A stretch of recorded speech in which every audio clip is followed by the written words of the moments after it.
Okay, it's August 14th, Town of Charlotte, Select Board meeting. We're calling it to order.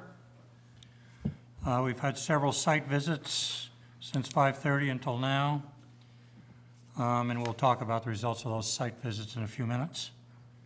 Are there any adjustments to the agenda? Okay. Public comment. Before everybody raises their hand, we have like 5 minutes for public comment, and what we tend to do, if there's an issue, we would then schedule it for a future agenda where we could have a hearing. So, are there any public comments? Anybody like to speak? Yes. So, Patrice DeMarco, Yeah. we came as a neighborhood to say that we would like to be put on a future agenda.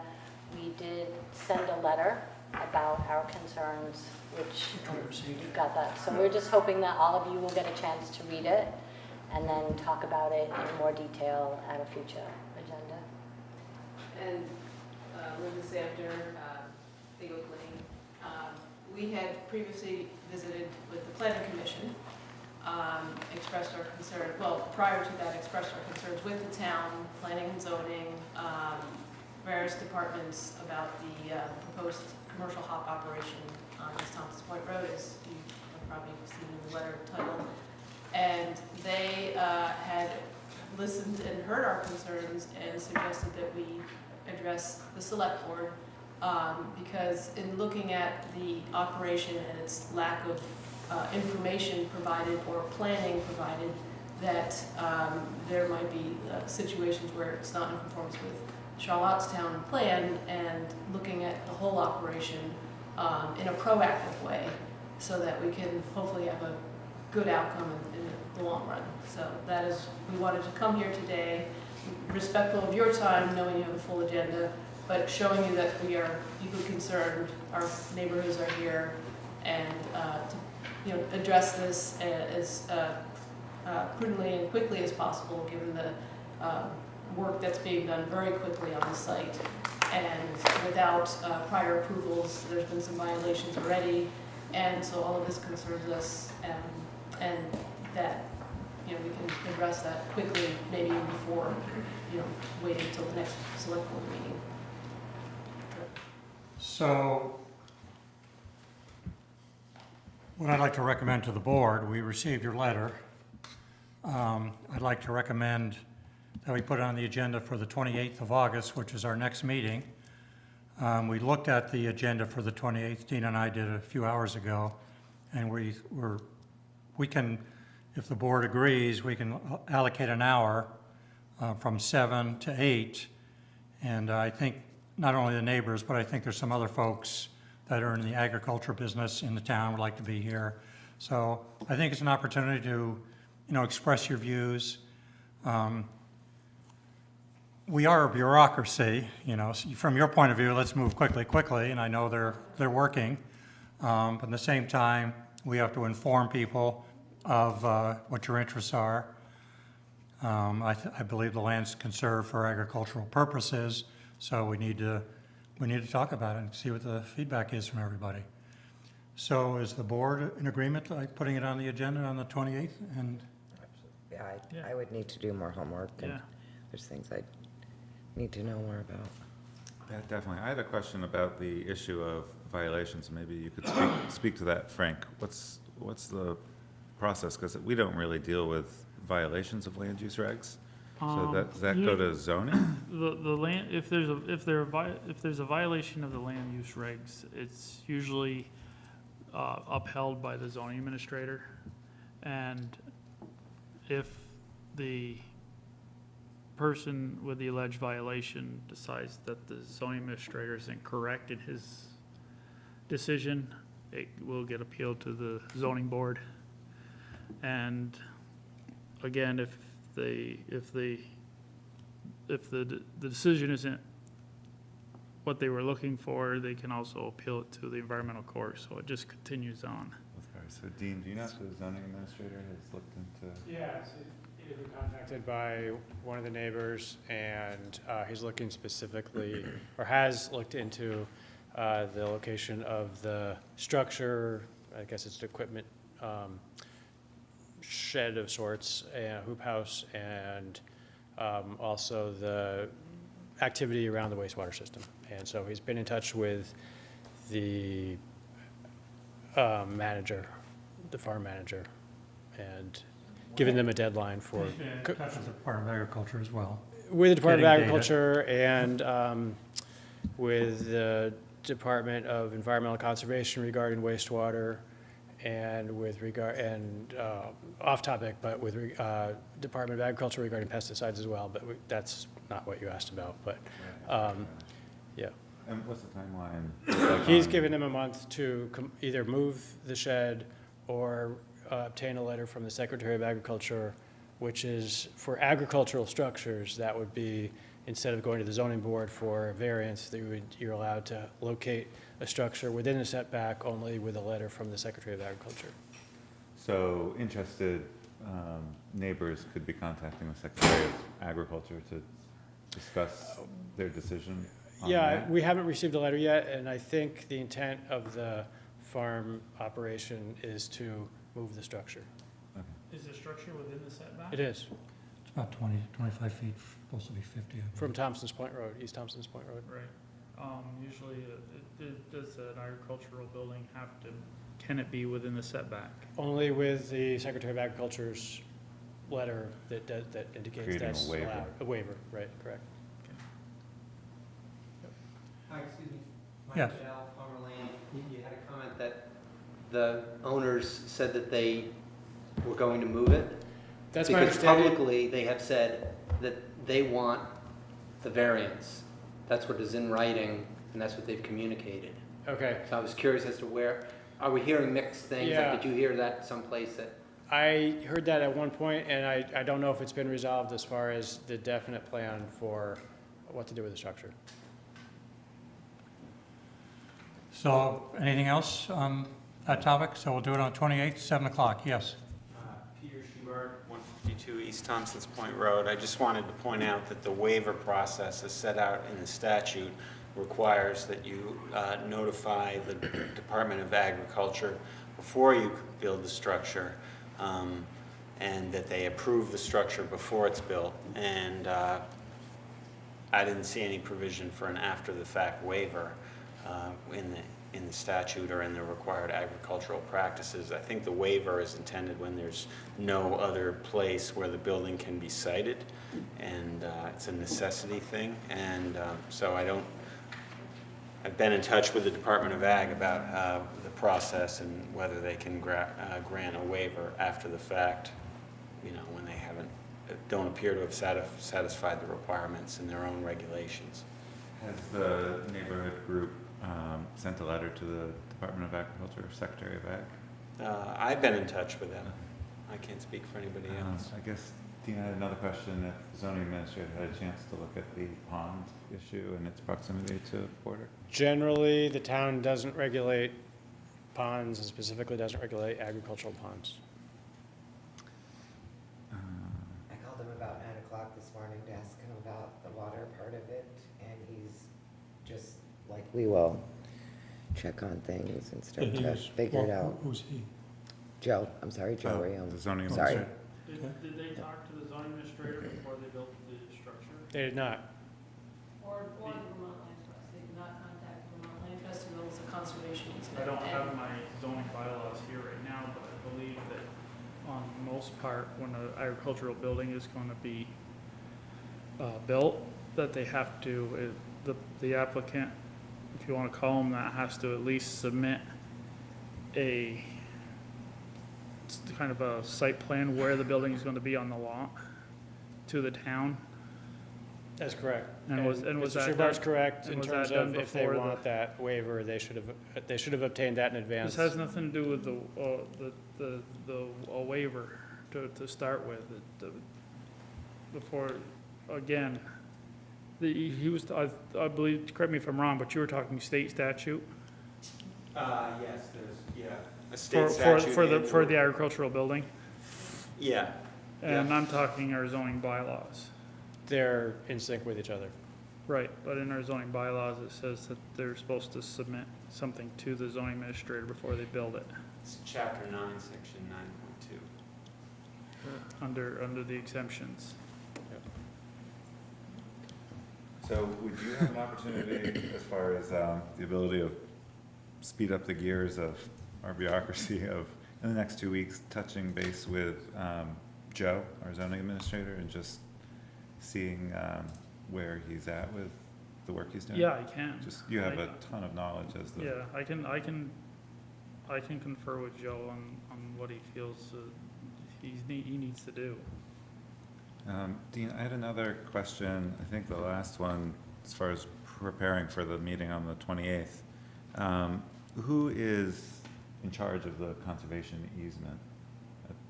I believe it's Vermont Land Trust. I think it'd be a good idea if we invited them to the meeting on the 28th. Peter? Can we have a site visit? I think if you saw the pond and the way it's set up, you'd be a little concerned. And also the buffer as they propose it, Yeah. which is right next to the sensitive areas. Certainly We easier would than appreciate it. looking on Google Maps. Well, let's It might try not be to- up there yet. When we try to fit that in as well, see how it works, and probably 5:30, something like that. Okay, thank you. And for purposes of the easement, the grantees of the conservation easement are the Land Trust, the State Department of Agriculture, and the Vermont Board of Housing and Conservation. So I just, if you're interested, those So are the the only- grantees. Your issue is the building, right? I mean, what you've just been talking about. I mean, the building's on a bed of rocks, Well, the building, no, I mean, I have a multitude of concerns about. but the one you've been talking about is the building. Yeah, and the setback issue. Okay. The setback issue. But there are a lot more violations than just the building. which is- Right, we've seen your letter.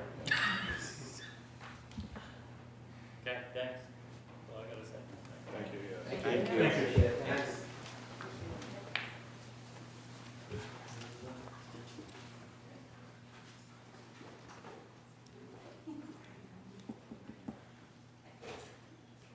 Select board updates. Number 1 just got taken care of. Number 2, I received a email. I've been away and I haven't forwarded it. It's from Peter Trono. He's our elected auditor regarding some open accounts that I can't even remember, but people have been, like Tractor Supply, Obashan. Sure, why don't you talk about that a little bit? We're not pressed for time tonight at all. We have an account at Obashan, and we have a very small number of people, signers for that. One is Steve Williams as the operator of Thompson's Point. He can buy supplies there. Nicole from Recreation, the cemetery, Vicky from the cemetery, Jenny from the park. So all, at Obashan's, each one has their separate, it's titled Town of Charlotte Recreation, Town of Charlotte Cemetery, Town of Charlotte, Thompson's Point. So they can charge there, they get their receipts, they bring them to me, I get the monthly bill, and I pay it. And it's small, it's you know, just little things that they need for supplies. We have a town account at Rice Lumber, and I believe Junior is on there, and I'm pretty sure I added Joe Blasius, who does carpentry work for the library, the town hall, and the senior center. Those are the only 2 there. If somebody else wants to buy something there, like Jenny frequently needs something for the park, she tells me what it is. I call up Rice Lumber and I say, hey, you know, so-and-so's coming up. She's okay to buy whatever. Tractor Supply is another one. Tractor Supply, I never set up an account at Tractor Supply. Back in a couple years ago, when Stephen Brooks was the cemetery commissioner, he asked me if I would set up an account for him at Tractor Supply. And I said, no. So I'm not exactly sure how that got there with our name on it. I called them and I said, you know, I didn't set that up. Where's the paperwork? Who signed for it? Whatever. The mailing address was 159 Ferry Road, which is wrong. I said, I'm never gonna get an invoice. And she said, well, nobody's ever charged, you know, it was set up July 2015, nobody's charged anything. I'm like, good, it's not gonna happen. So it's always been, you know, if somebody has something that they've needed, they are asking if they can have their name on an account or whatever, they come to the office, and honestly, we have tiny, it's the ones that I just named. I would not recommend having opening up an account at Tractor Supply, and the better practice is for the person on the committee, if they need something that's in their budget that they need to buy, they buy it, I will reimburse them. Did you terminate the one that's there now? Brooke, that has Stephen Brooks' name on it, have you terminated that one? It shouldn't have his name on it. I thought that you just said to me, or us. Well, that came from Dean. I had no idea anything about it, so Oh. I will call them tomorrow to make sure it's Okay. not there. Because when I talked to them, Dean had given Vicky permit, he'd signed her name onto the account. So then he told her after the fact, after I sent out that email, that actually she was not allowed to be on the account. But I think I need to call tomorrow and officially say, we don't have an account there. So you're okay with the other ones you talked about, Overshawn and Rice, the way you've limited those? Yeah. If somebody needs money, they come to you. Our auditor is well aware of those accounts that we have and how they're set up. And it's small. It's not like we have debit cards that are out there all over the place, that everybody on the committee has a debit card and they're out there charging happily away. It's not that way. Peter is a little exaggerated in his email, I would say. So you're not recommending any changes other than clear up the Tractor Supply one? Correct. And for the select board, the other thing he mentioned was tools are owned by the town. I'm not sure what tools, but That is an excellent idea to have. a shed. Oh, something. yeah. Because Yeah. we are buying a lot of tools. I saw And that last they can be shared between committees. The park committee, the cemetery commission, they're, a lot of times they probably do use similar tools because of what they're doing outside. And they should be, if we're buying all these tools, they should be in the shed, on the town's property. I mean, not that anybody is doing anything wrong, but the best practice is that town tools are in a town shed and they don't reside at somebody's garage, because when those people leave the committee, it just, Well, I think I saw some tools at the West Burying Ground there with a tarp over them, and that's not great either. So it would be Right. nice to centralize the tools. Do you have a recommendation of a location of a shed? yeah, right here. Do we need to get a permit? I was gonna ask you Throw different. it on that wetlands. What would you think if we put it, I understand we own property on Root Road where Junior has stuff. What about a shed there a little less conspicuous? Well, the thing is that here it would be handy because everybody would have, you would have a key and people would come in and they would sign out the tools and they'd bring back the tools I and like sign the it back in. inventory sign out. I was thinking that myself, that it'd be nice to have a log of who took which shovels, so if another committee comes on Saturday and there's no shovels, they know who to call, or, It's just like we do with keys. Kind of the same process. What do you guys think? I saw that last year that there were some tools bought it, the same tools bought for different committees and. is I there thought any, that same thing? is there any opportunity for like just an exterior shed attached to like the back end of the building, or you think a separate structure is? Don't ask me, I'm not a That's contractor. another meeting. That's on Well, I an was, agenda. I was thinking of the aesthetics. I mean, this summer, we had requests to put porta potties out there, which, really wasn't in character with the town. I'm wondering of a shed, depending on how elaborate we make it, I mean, is it in the, does the town want a shed on our property here, or we want it out of the way? Well, it depends on how many tools you're putting in. I mean, if you're just talking some rakes and shovels and stuff, it doesn't have to be that big. Be like a 4x8, like Yeah. a schoolhouse, I school guess stop. we need to know what they have. already. Probably have it match with a standing seam roof and clapboard. That's what I'm thinking. I mean, you're gonna be in the architectural similarity to the other buildings.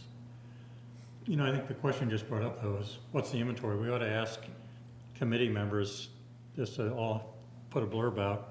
What tools do you have in your possession belong to the town? See what kind of a, what we get for response. Is it just If a you have couple a of wheelbarrow or something, you know, or big tubs for any reason, or. You wanna leave it that way and just see what the inventory is, and then we can kind of address? Sure, see how much I mean, space if we'll there's need. $1,000 shed, do we, or more, do we put it in the budget for next year, or is it, I don't know what sheds cost. You put it on a foundation, you put it on cinder blocks, I mean, Yeah, I would think probably skid, so it could be moved if needed. skids. And that's not a permanent structure, probably be. Okay. Okay, first step is what the size would be, so Inventory. asking you, Dean, to help us out with the inventory. Maybe what we have and maybe what they did, what they would require also, if they require more than what they actually have now. It's a good thing we could talk about in the budget cycle too with each committee. Right. We're about to see everyone.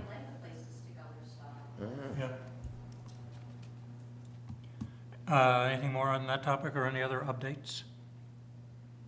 With performance reviews, where are we standing? How are we? I'm in pretty good shape with my one, but is that something? Didn't you send out an email last week of proposed dates or something? I think, Carrie, you were available on the 29th, is that right? Is that a Tuesday? Yeah. Yeah. Yes. In the afternoon. I'm pretty limited for the next like month until school gets really going, so I know what Abigail's got for a schedule and.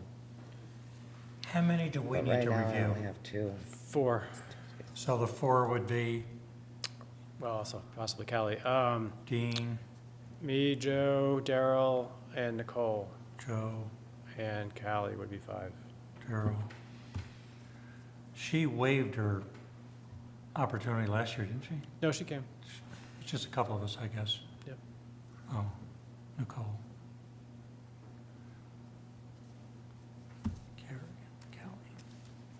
Kelly. So we spend about, what, a half an hour per person? Do you want to try to do them as a group, or 15-minute break between just the 29th? Does it work, or do you want to make it easier? I really would have to say from 2 o'clock on Tuesdays, just for like the next few weeks, like I said, until school gets Are other days better in the week? established. It's the only day I can for sure commit to. So, That would get us through about 4 o'clock or 4:30 or so, for 2 hours, right? you want to do that, 4 Okay. o'clock? You said yes to that? Yeah. From 2 to 4:30 or 5. August 29th. 29th. So you want to do that then, Dean? Sure. That's not the whole select board? Or- It is. Everybody's invited. Okay. Do you start work the next day, Frank? Yes, And start what time on the does it start? 30th. We just said 4 o'clock, August 29th. 2 2 o'clock. to 4. Oh, 2 o'clock. 2 o'clock, Can sorry. you do that, Matt? I'll see, probably. 2 to 4, Warren Select Board meeting, 29th. Because after the 30th, by the 30th, most of my days are done, don't get done till 4:30, 5 o'clock. Okay. I have jury duty the week before that Congratulations. and Monday, 6 days. 6 days. Good for you. Okay, anything else for updates?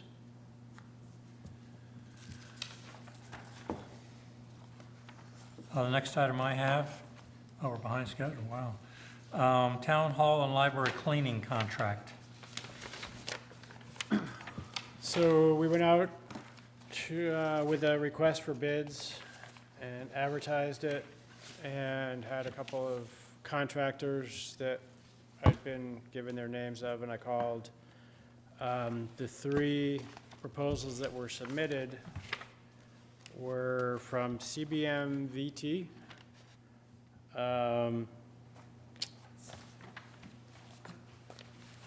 Danaher and Bobby Joe Welch. And they were quite spread out. Really, quite different. So the lowest proposal was from CBM VT for $750 a month. Their references checked out very well: UVM Medical Center, American Red Cross, and Grandview Farms, which is a property management company in Burlington that has offices, residences, a lot of turnover, and they said that they are flexible, they do good work, they basically do whatever they need them to. So that, in my view, would be, recommendation would be. Let me ask you go- about the Danaher one, it just says 15,000. Do we assume that meant a year? It's on the line that says per month. Oh, There you go. I guess we can eliminate that one, huh? But the first one, CBM VT doesn't need any equipment. They don't have anything listed where other people. the No, other they two, use their own equipment. They just didn't write it.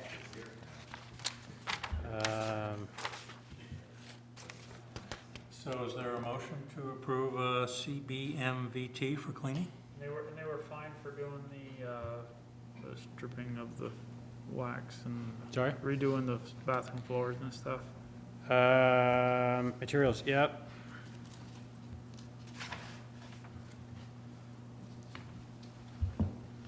What was the last, this past one? What was their charge a month? BMF? Bobby Joe Welch was $4,680. You mean the last cleaner, Jer- don't you? Jer- No, the last Jeremy? person that was Oh, clean. Jeremy's, I was in it. For the town hall was $550, and for the library was $400, so a total of $950. So we're actually coming down. Which, but it's up to the standard that. Right.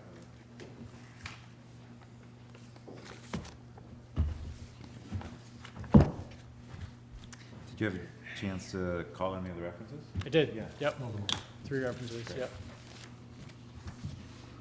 I'll make a motion to award the cleaning contract to CBM Vermont for $750 per month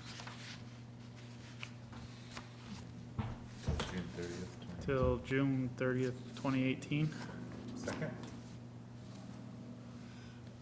Friendly amendment, you want to say from August 15th to, Fine, from August 15th, 2017 to June 30th, 2018. okay.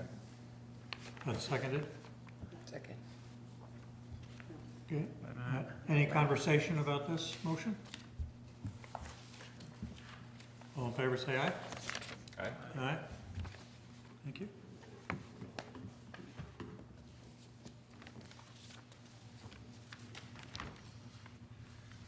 I think we received an email this afternoon that the Turn the Town Teal, that topic has been canceled. That's correct. They are not going to be doing it this year? Apparently not. The central office didn't have supplies, or was not, I guess, overwhelmed with the need, so didn't have enough supplies for all the towns. Next item is the Thompson Point lease for lot 203 on 153 Lanes Lane. Terminate the lease of Stanley and Gale Lane and approve a new 20-year lease for Benjamin and Ann Mason. Do we do this in parts? Is that the best way to do that, or Yes. do we have, how do we handle it? We just look at the original, right?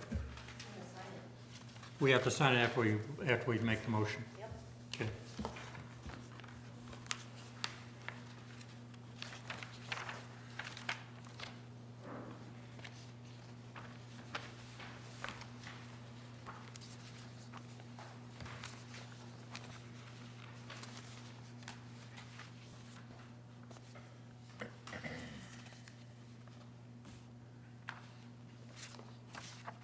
So Okay, the termination document is here, and then the new lease we have. Somebody want to make a motion to terminate the lease? They're here to be reviewed if you'd like to look at them.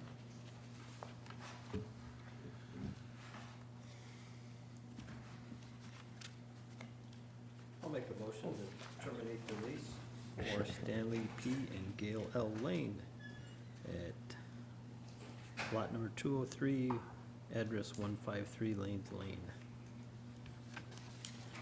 Is that seconded? I'll second it.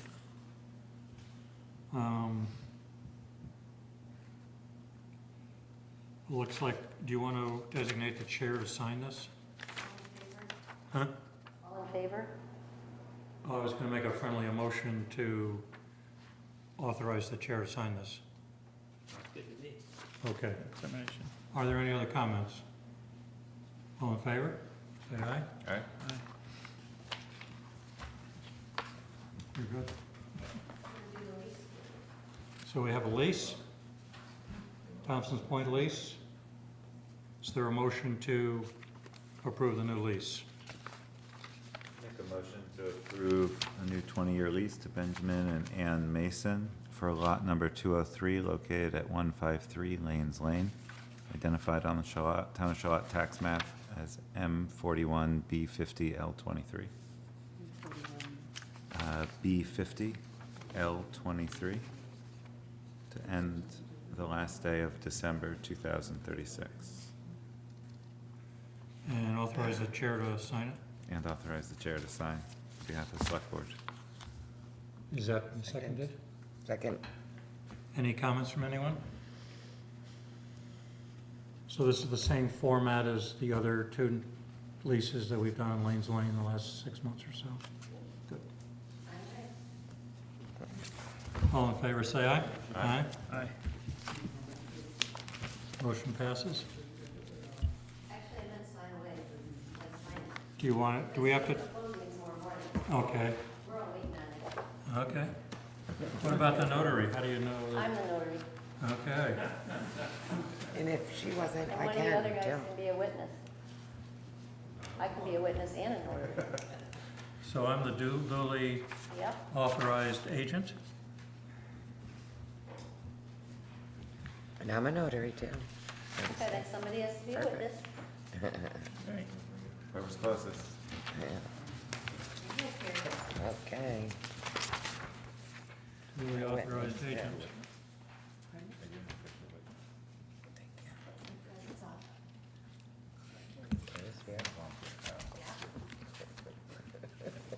Just the way she said that, I just wanted to make sure. Thank you. I know, I like it. Okay, thank Carrie, you're the witness? you. I am.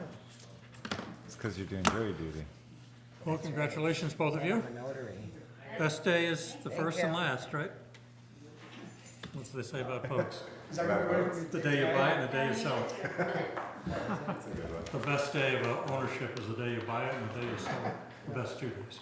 Those are bolts, Okay. KR Properties application for highway access permit. Maine, I'd like to accuse myself as I have family members in the application. Yep.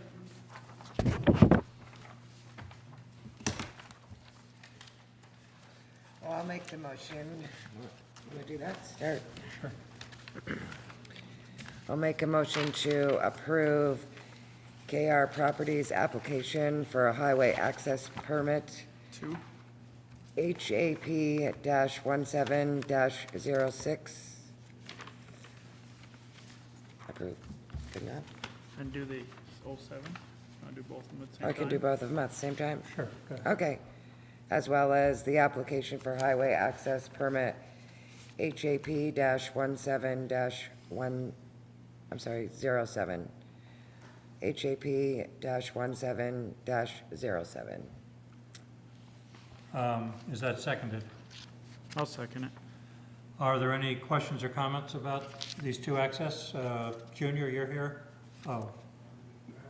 Go ahead. Just the conditions that were recommended as far as the culvert and the clearing of brush and trees. And then when we were out there, we talked about the slope, that it's to come off the town road at about 3% slope for 30 feet.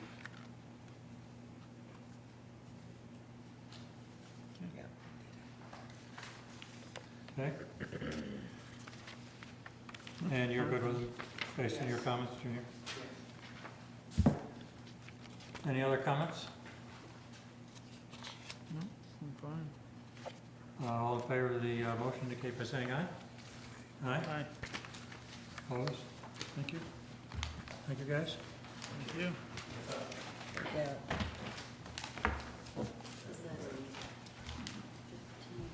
18 by 30.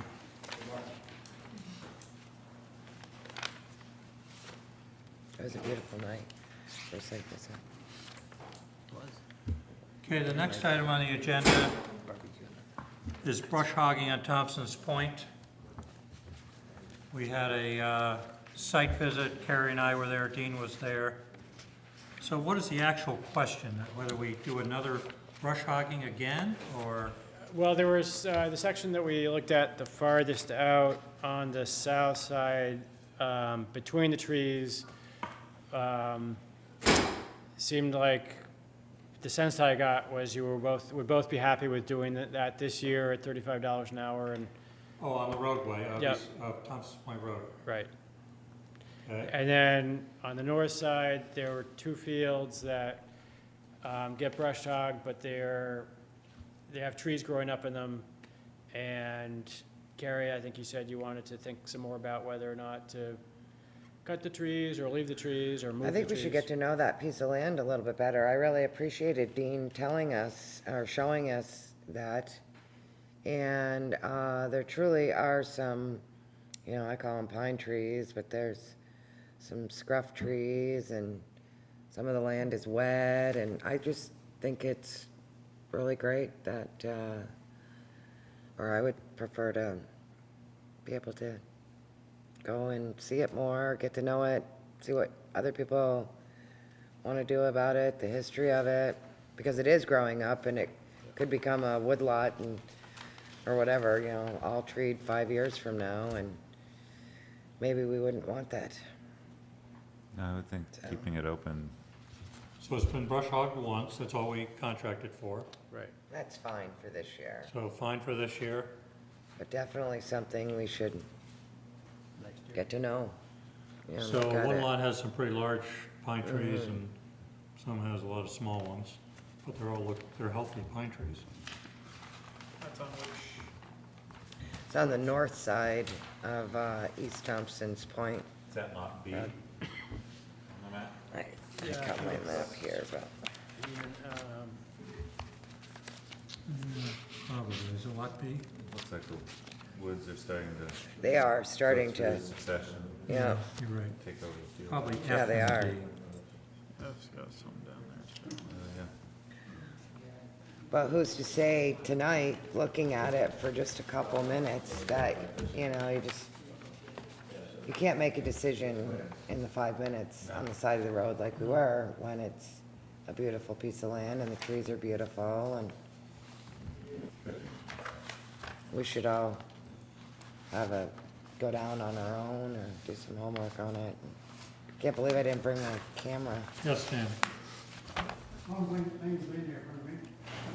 He's done, they do the roadside shoulder into the ditch. His job, just the other side of the ditch, there's some trees there now, they're probably 4 feet high. And eventually they're gonna be up into the wares if they don't cut. So I'd like to see them brush hog at least one swath wide on the opposite side of the road, opposite the ditch. So that's Lane's Lane, Field side. on the side away from the houses. Yeah, or any opposite side of the ditch that's growing up to be a problem in the future. Do we brush hog that now or not? No. The field is in the agricultural lease, but if it's not, the area that's not, When they mow it, they don't mow a swath up to the ditch. I mean, Right. so even if they hate it, that little tree's still gonna be there. They're gonna have 3 or 4 feet of stuff that's eventually gonna get bigger than you want it to be. Is it in the right of way, Steve? Is it in the town's right away, what you're talking about? What's the right away then? 15 feet from the edge of the road? Yeah, I mean, it's just on the opposite side of the ditch, probably. It's not that big now, but it's probably more. Do you cut the road, on the right of ways, Junior? We cut on the roadside, and every now and then, we rent a tractor that has a boom mower on it, which we could take trees down on the other side that are in the, in the right of way, but probably in the past, we've left them because we didn't know if they should be left or taken down, you know what I mean? But as far as anybody on Lane's Lane, their view will be obstructed as time goes on to the north, if they're left. I don't know how many I'm more there is. concerned that eventually it's gonna be up in the air, maybe 20 years from now, but sooner or later, somebody's gonna spend money to take it down. I remember that. So, I mean, do we have to Put that know, on for next year. Next too, year, Jim. yeah. Yeah. probably ought to notify the residents of Lane's Lane. Some people may like the trees. Well, it's on town land, Oh, it's on town land, so it Yeah. doesn't matter. Should we have Junior do it now, or it's not in your budget, or? Well, we don't have that particular mower now. I mean, if they cut the field, we could probably do it with our ditch bank mower. I don't know how big the trees are. No, brush hog will take it down. Oh, okay. And when I- Have they cut the field yet? No, I'm not sure if they're gonna or not. Well, if they cut the field, then we could go down after and brush hog it, Yeah, I could ask Steve. if that's what the town wants. So if you guys are all okay with it? Yeah, put it in the roadway. Well, it's That's good to the- do both sides of the ditch. Keep it clean. Yeah, Okay. and it'll be that much That's fine. woodier next spring too. And then we're asking the brush hog guy that's the other fellow to do the 2 hours of brush hogging around the town trees. Thompson's Point Road. So that's gonna be about $35 an hour, a couple of hours. Yep. So we can just authorize Tina to do it. It's- He already do with, by hand Weed around the whack, trees? he weed whacked around close to the trees. Okay. So everybody's good to have that done too? I'm gonna brush hog close to trees. This is no bueno. The next item we have is Lane's Lane access. We had, 3 of us were there, Dean, the adjacent property owner. I guess to summarize, things look fine. It's cleaned up, it looks nice. There are a couple of docks that appear to be on the landowner's side. Can park as many as 7 vehicles there, it's a public access. Mary was there as well, she looked at it. So unless there's any discussion, nothing to be done. Great. Seemed fine. Like you said, the docks and whatever boat trailer was there is gone. Nice. That resolved quickly. Yep.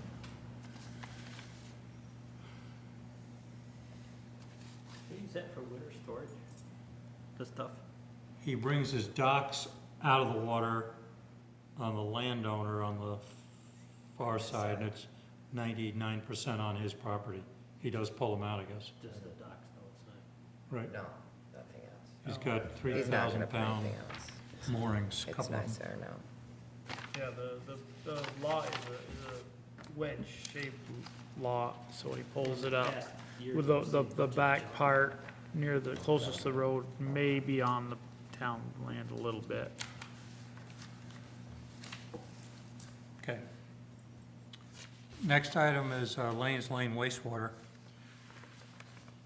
Hey, Dean, let me ask you, you suggested we need clarity in the language for the ordinance. Should we do that clarity when we review the minutes? Is that the best way to do it, or we bring it up now for the Lane's Lane wastewater? It's a little confusing what we did as a collective ordinance change. Or we can, does it matter, or? No, I don't know that it matters. I guess just Do it stepping, now? stepping back just a second. Question had come up as far as doing, or Fritz had requested that a test pit be done to evaluate the soil. And so Steve Williams and Chris Galpo did that on the town's access lot. And what they found was seasonally, water does come up within about 6 inches of the surface. That's probably when high water is probably March, April, when most of the camps aren't occupied. There is one camp that's occupied year-round. So Chris Galpo, who's the engineer for the town system, he indicated he doesn't think it's currently a problem. It's something to keep an eye on in case there were failures, but at this point, he thinks it appears that the low usage and the timing of the usage, he doesn't sense that there's an interface between sewage and seasonal water. Other people may differ. Exactly what I wanted to hear, is Okay. just that we looked at it. Okay. So in the future, someone said, hey, you could have been polluting when the So it's just wastewater high water guys. mark. So we've done the investigation and have determined that it's not an issue, so that's good. Right. Okay. So back to the ordinance as far as the timing of requiring connection, there was a 10-year cutoff that I think there was discussion about whether that's a firm 10 years or whether it's 10 years from a renewal date. And I think maybe different people interpreted that differently. And maybe that's where the jumping off point. Go to your minutes of July 24th, it's in the packet. And it was stated twice, I'm not sure why we put the, well, the final one was line 362. So we tried to come up with 3 requirements in the ordinance, section 302. And it got a little confusing. So there are, if you look at lines 360 through 366, and it was the situation of hooking up to the force main. So number 1 option is voluntarily connect to the force main. That's number 1. That's pretty simple. The next one is mandatory at the termination of an existing lease or expiration of a lease, or no later than 10 years of new leases. So What's the question? well, that became confusing. My recommendation is we have 2 conditions. Number 1, voluntarily connect to the force main. Number 2 is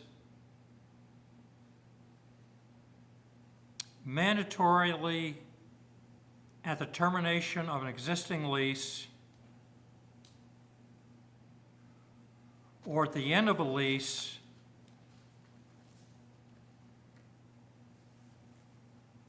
which is no longer than 10 years from the approval of it. In other words, there's one lease that expires at 2029. So I'm suggesting that the 2 conditions being a new lease like we just signed here, they have 10 years to do it, or at the termination of an existing lease, and it's the latter, it's either 10 years or the expiration of the lease. So in the case of the year 2029, they'd be required to do it then, or in the case of the one we approved tonight, it would be 10 years from this date. Here was my understanding of Okay. what we tried to do that night. One was voluntarily, so if that's someone easy. wanted to, they could. We heard some neighbors say they thought it might improve the value of the property for resale. 2 was what the original intent was 2-3 years ago when we tried to change the language but didn't have it in the lease, but didn't have an ordinance to support it. So, and when a lease expires, it's got to change out, it's got to hook up. But 3 was the compromise we came to for the two leases that had the new language without the ordinance and for the lease that was under negotiation. We didn't want to negatively impact those three properties. So we came up with that third option, which gave them all 10 years instead of the full term of the lease. You know, But what do you do with a lease that expires in 2029? well, I mean, there's only 7, so looking at the expiration of deeds of Lane's Lane lots, Yep. the Garboses was one that had the new language but no ordinance. That was cart before the horse, so to speak. The Stein Malilla was another one, right? Yep. That's one. The lease had the new language about mandatory hookup, but there was no ordinance to support it. And the Masons, we knew was in the works, and we didn't want to, we wanted to, in essence, grandfather that, but then there was that compromise. So instead For of 10 giving, years. right, instead of giving them 20 for these 3 leases, we were providing them 10 years. Okay. But for Kerr, L'Esperance, if it ever applies, Warren, and Wines, when those leases expire, it's gonna be mandatory. That's So what- we're saying the that's- same thing. Yeah, that's what number 2, and I think the ordinance amendment says this. We found it confusing. I think the only way to clarify it would be to just clarify the number 3. So it would specifically state lot 201, 203, and 206, no later than 10 years from this date. And Which that- ones? That was the No later than- quasi-grandfathering. That would be the new leases. Yeah. Which one did you just say? They have the new language in them, 201, 203 203, and 206. 206, Within 10 years. 10 years from the date of this revised ordinance. Right. And that was something that the Garboses were aware of when we did the lease Yep. signing, and the Stein Malillas were aware of, and Mr. Lane was aware of. We were trying to figure out a way to grandfather it, but also, And then, now here's one that expires at the end of 18. When are they gonna be due? that's under section 2. Connect mandatorily at the termination of an existing lease or the expiration of a lease. So they only get, they're gonna have to have it done immediately in 2018. Yep. Okay? And then the, Or would you wanna give them for the 10 years from this date, that's what this I was, date? that's what I was trying to do. Give everybody a maximum of either 10 years So or a when the minimum of lease, 10 years renews. for Yeah. everybody. Dean said it better. whichever is longer, 10 years or the renewal. Right. That's So what- that goes at the end, whichever is. Longer. That's what I was trying to say. Yeah, that works for me, as long as, the Warrens are okay with it. You know, so far, we've done everything with the consent of the few people who are involved in the changes of the ordinance. But I don't see why they wouldn't be, since it's to their discretion. But It's gives them not 10 years. enforcing anything Give more them 9 stringent. years from today. Okay. So with regard to 2, the 2 options are either a lease ends, terminates, and there's a new leaseholder, like in this case, or the lease ends and gets renewed. So, you know, it's basically either, the 2 options are renewal or new lease. So that'll be changed voluntarily, Yeah. and it'll be changed at the end of a lease or within 10 years, whichever is the Of this longer. writing, of this revision. Within 10 years of this. Which is ever revision. later. Yeah, whichever is longer. Yep. So that means the longest one out there then will be the one that expires in 2028, otherwise, No, they'll have whichever is longer, so they'll, No, that means everyone gets, so years. the Garboses would have till 2035. no.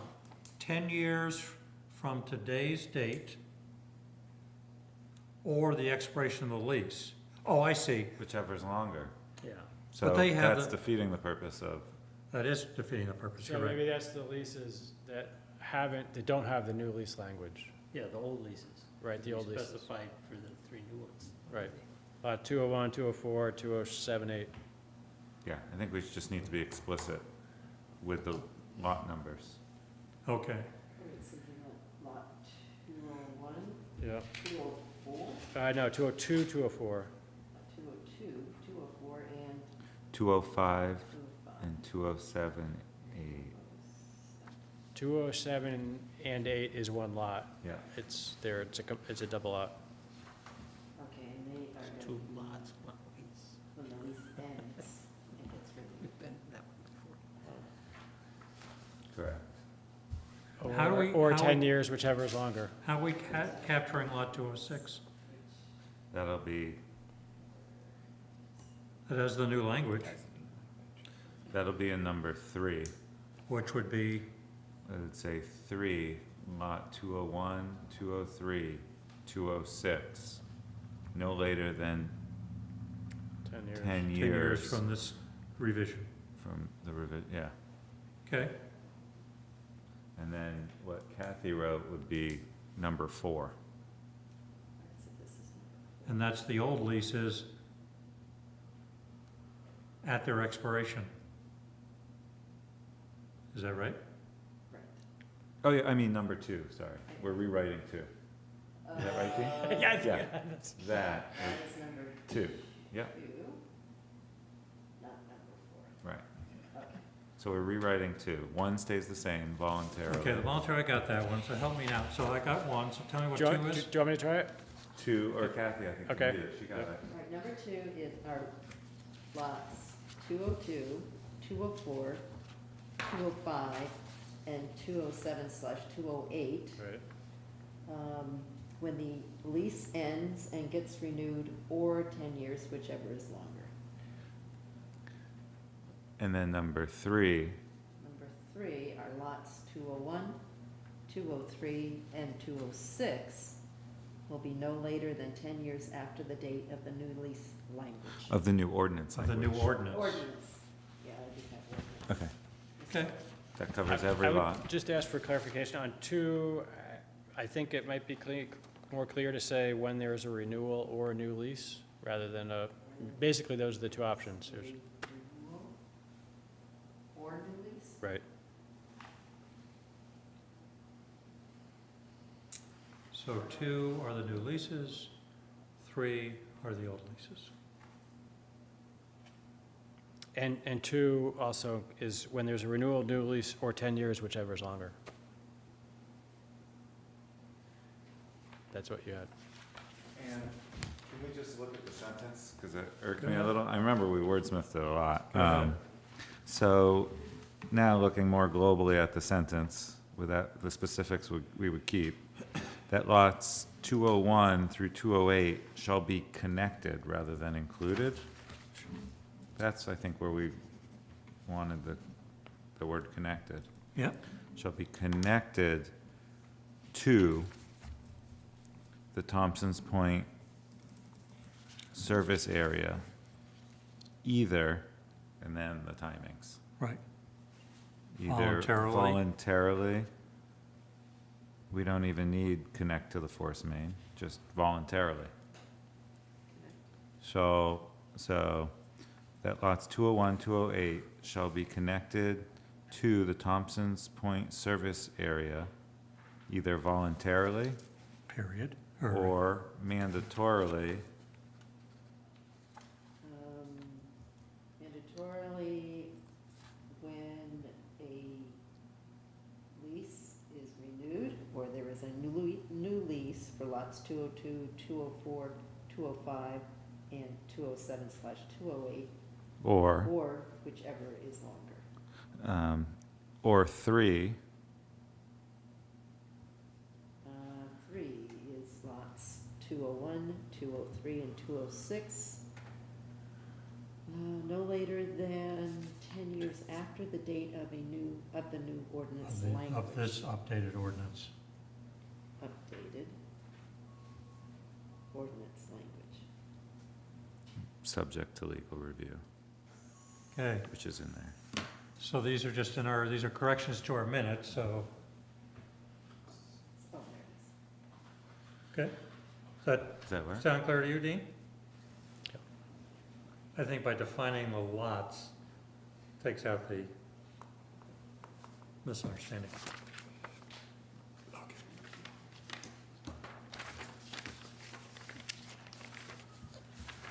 Okay, so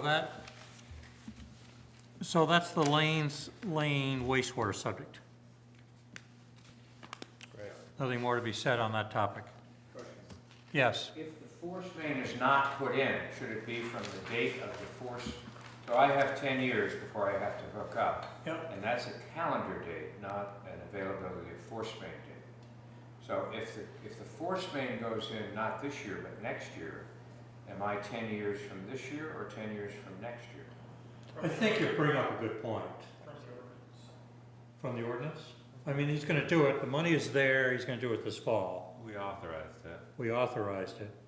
I think it's a good point, but I think it's kind of moot. Well, Hurricane Irene. What was that? Hurricane Irene, Oh. you know, Change some plans? God forbid, but seriously, I mean, if the force main doesn't go in, It'll go in within 10 years. The force main will go in this fall. Well, right, but that's what I'm saying. Even if he missed a year, Right. so what? Right. We're trying to get, I think the select board would like to see people get on as soon as possible. So let's say, worst case, he didn't get it in this year, got it in next year. And they don't have 9 years. That's right, so you got 9 years from when it gets 10 years installed. from next year or 10 years from this year? No, what we said in our update, it's 10 years from the revision of this ordinance. The ordinance will be revised in the next week or two. Well, I understand your point, though. So we'll keep the language, everybody on board with that? Okay, good input. We're just trying to get people hooked up. Okay. You're on, Matt. Municipal infrastructure development process. So we talked last meeting, I thought, before coming up with a draft, I just summarized what we talked about and tried to put it in as expedited of a bureaucratic process as I could think. I think all in all, from the time, let's just pick something, the library tells us, notifies us they want an addition. We could have a process, public process in place and available to the public to know about moving forward within 45 days. And during that time, the interested parties can still be doing work towards the goal of the project, but there would be a standardized process that the select board would set in motion so that people in town would know about it. And I basically printed it out and put in front of you to get feedback, as I hopefully next meeting can come up with a draft policy that people can pick apart. So let me ask you, Yeah. we have our first example that's gonna hit. We should hear in the month of September on the grant that we requested. So let's say the state says, okay, does your timing work if that's approved? Does your timing that you've laid out here allow for a special town meeting between now and the end of the calendar year? Well, Dean, how long do we have to answer yes or no for an award? We have until December, is when, as far as the grant goes. So I think on that timeline, we have plenty of time. Okay. I think by mid-October, we could Okay. probably have this policy looking to be approved, or looking pretty good. And worst-case scenario, with that one section of that piece of the trail infrastructure, we may just have to do it on our good faith of, kind of like before the purchasing policy was completed. We still tried to honor the intent of what we were working on, process-wise, but it might not be an official policy. So this municipal infrastructure development process, someday to be a policy, is intended to provide a standardized approach for a Charlotte Select Board to follow when a committee or group of residents express a desire to initiate a project with the goal of improving on or undertaking significant maintenance to existing municipal infrastructure or constructing something new. What's significant maintenance? What's an So example? I was gonna try and have us think about what type of number does the select board feel is significant? And in my mind, I was thinking something that jumps out compared to what their appropriation is annually. If it's the Energy Committee and they have a $5,000 a year budget and they are looking for $50,000 to improve the roof of CCS with solar panels, that would seem significant. So I don't know what other people think, but we need some type of trigger there to, I mean, did you want to have a percentage of their budget and then a cap number? So that you have at least, if their budget's $10,000, if they're gonna have a project that's gonna be $15,000, it's 1.5 times their budget. That could be something that would follow this guideline. Or if it happens to be, as you've got here, exceeds 20,000. We already have a process for $5,000 and more. so I was talking with Frank a little bit about this before the meeting, I think. Yeah. In some ways, this policy isn't meant to drive the decision-making for purchasing, but it is intended to work in concert because it's a process of how to have the town be able to look at things that will qualify for the purchasing policy. So I put that number 20,000 just again as a first guess of what we think townspeople would want to know about. Not because we're beholden for accountability of spending town money as a select board, and that's in 1,000, 5,000, and Right, that's within our purchasing you know, that's the policy. purchasing policy, it's like the accountability of the select board, but this is really more for public information. What do we think is a number that we would want the public and other committees to know is happening in town? You know, like. On if- any particular project. And maybe we line it up with the numbers, like you said, Fritz, like maybe we have that be 5,000, so it lines up with the competitive bid process. Or maybe we line it up with the. Yeah, I think I kind of agree with your other comment that, you know, especially if we were including maintenance, which to me is a question, because if there's something we have that we have to fix, it shouldn't be, I mean, obviously we need to fix it, so it's not gonna be up for public scrutiny. We're gonna get the best bid we can. Right, but I think what Matt was trying to say was that if we're gonna do something with the town hall and it needed something done to it, if we followed the process, even the select board followed the process, we would invite the energy committee to come in on it. This is just to notify the other committees of what's happening and see if they have any good input on Okay. how we can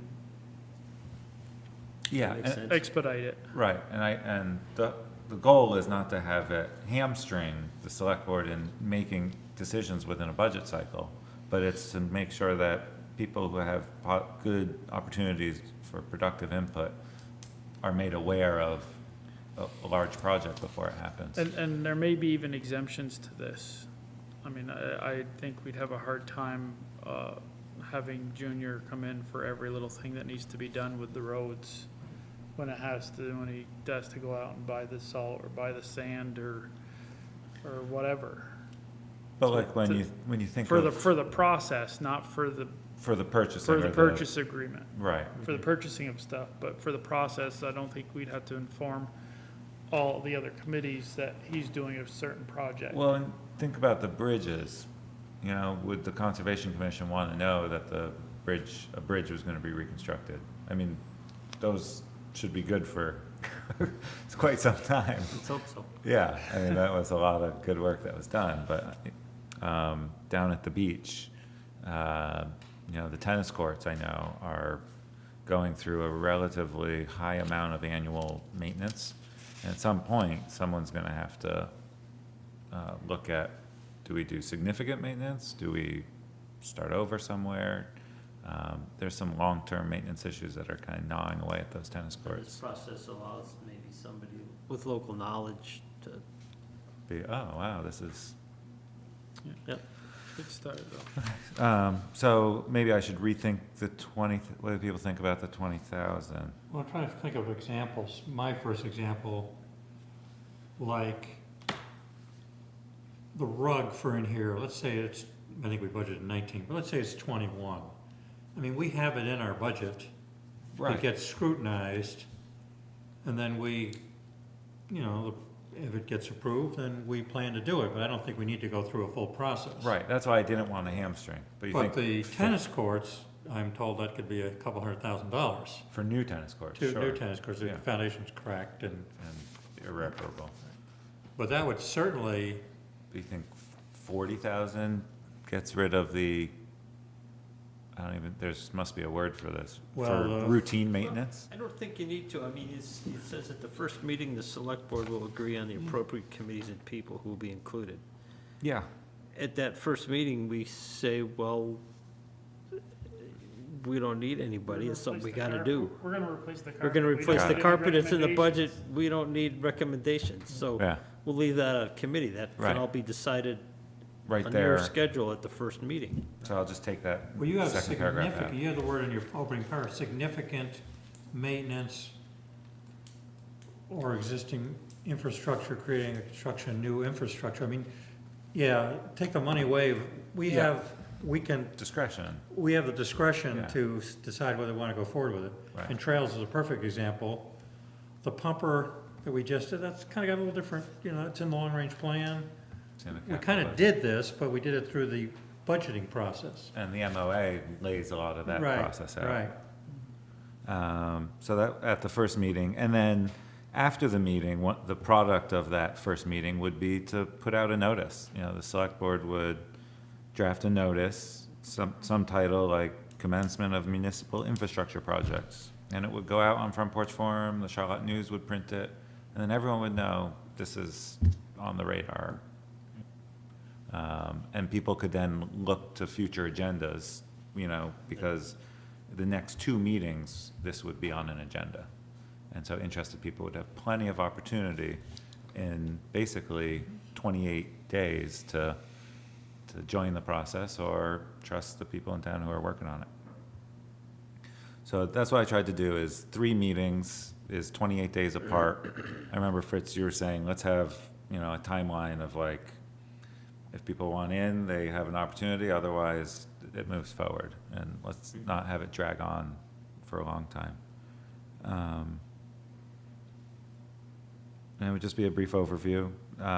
Then at the second meeting, everyone would talk about that notice, and people would have the opportunity at that second meeting to say, hey, well, why don't you mention that it's in a wetlands? And we could, you know, that notice could be amended if needed before it goes to print.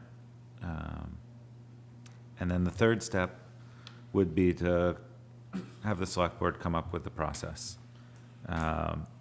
So by that time, the select board had plenty of, had basically 3.5 weeks to talk with committee chairs, commission chairs, get emails from neighbors, and I would think that's plenty of time to. On the third step. Yeah. It says at the meeting, the select board will appoint one member to be the project manager. Is that gonna be a member of the select board, or is that just going to be, would it be, at this meeting, the select board will appoint a project manager? So I put this to be ambiguous for the discussion. In my 4 years on the board, it seems like this has been what we've done. Like Fritz has taken over bridge projects and was kind of the project manager on that. Margaret Russell was kind of the project manager for the trails construction. So A facilitator or a project manager? I don't know, what do people think? For me, it's nice to Well, to me- delegate someone who is really doing all the legwork anyways. Oh, so it could be a select board member, or it could be a committee chair. Yeah, I mean, it might be, if it's a wastewater thing, maybe it's Dave Marshall. I mean, whoever the select board thinks should be the point person, maybe it's Dean, you know. Well, that's why I'm just What? trying to say, that's why I'm trying to just take out the word member there. We'll appoint a person to Appoint be. a project, Yes, thank you. appoint Yeah, a that's a good- project manager, Yeah. not to. Yep. So it doesn't have to be a member of the appoint. select board, it could be as the Right. chair of the committee, the trails committee or Yeah, something. whatever the best fit is, but it's in the process that this Nope, is how. That's fine, I was just thinking, projects I move was forward. just wondering if the select board members are gonna be spread out in all these projects that are going on. Yeah, no, I In some wouldn't want to cases- be a project manager myself. Okay, that's great. Delegate. Yeah, delegate. And, right, the project manager will coordinate the process and/or delegate tasks to committee members, interested residents. Yeah. That's good. Okay. And then I just gave in parentheses there, you know, what I think the longest this process would take, and then the ball would be really rolling. But your point is, you're getting everybody up to speed within 28 days or 45 days, so they can't say, you know, the trails as an example, they didn't have the opportunity to participate and be heard. Right. That's what you're trying to do. Yeah, yeah, and, Stops it from being strung out for months and months because a new person shows up, well, I didn't hear about it. Well, the that, policy, you were notified, it was in the newspaper, it was on Front Porch Forum, snooze, you lose. okay, it was on TV. Yes. There you go. Now you, or so on the back, you have the $50,000 to put up to a town vote. Yeah, so what do people think about that? I think that's our guideline already. I don't know where it came from, but Right. $50,000 or more, we put on So I know that's in the an MO, article. Dean had mentioned, it is in the MOA with fire and rescue, so I thought of just having that I think it's consistent. fine. We always feel that way. We don't want to spend taxpayers' money I wasn't against it, I was just. Yeah, without their voting. pointing it out. There's one sentence on the back. Yeah, I made it slightly larger print so that it was easier to I read. think that's good. And then all projects will adhere to the purchasing policy. So I'd have that in this policy to tie the two together. I think it's good. Okay, so I'll take the next stab at drafting a policy and see how it goes next meeting. All right. Thank you.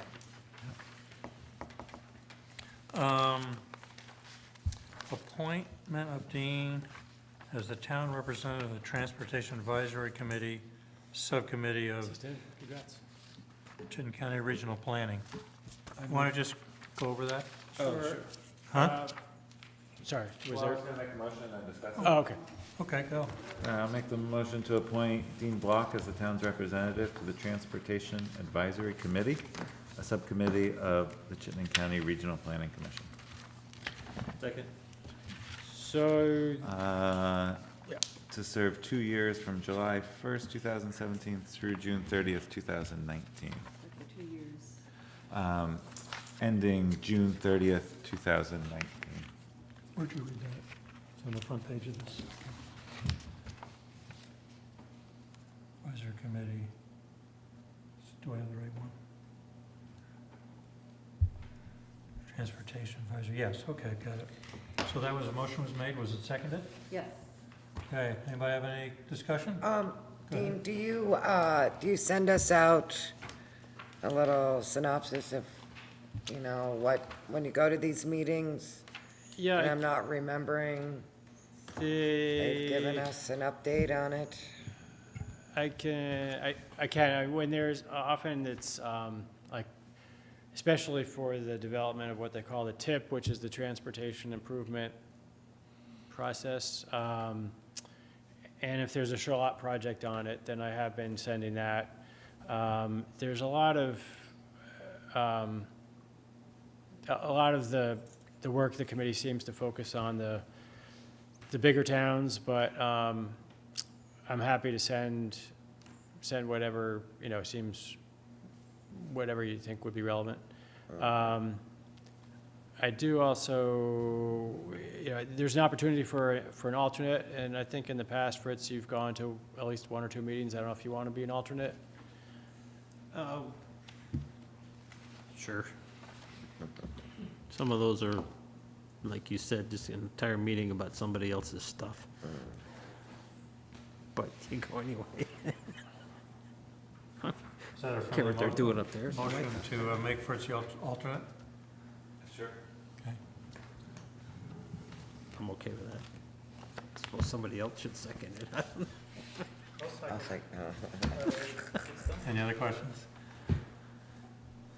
All in favor, say aye. Aye. Thank you. The next one is Marty Illick as town representative to the Clean Water Advisory Committee. And I think she's intending to come tonight, but she also suggested that she's currently the chair of the Lewis Creek Association, and there's a new director that is a Charlotte resident that could be also the alternate for this committee. And I'm sorry, I can't remember her name right now. So you could either do this or wait to see if she comes. Yeah, why don't we hold Okay. and go on to the other issues, like you said, then we'll deal with how we want to handle it. Okay. So we have two sets of minutes that are next. Is there a motion to approve the minutes of July 24th? I'll make a motion to approve the minutes of July 24th as may be amended. oh, there's Marty now. Oh.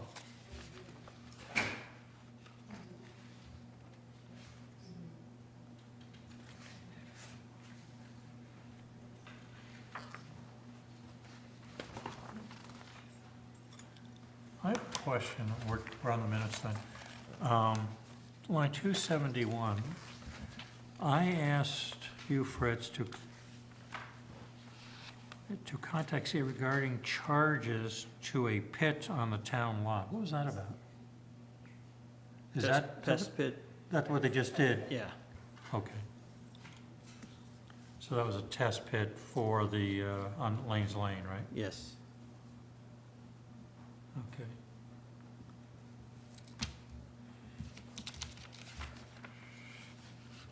And we've modified the lines 361 through 367. Everybody's good with that? Okay.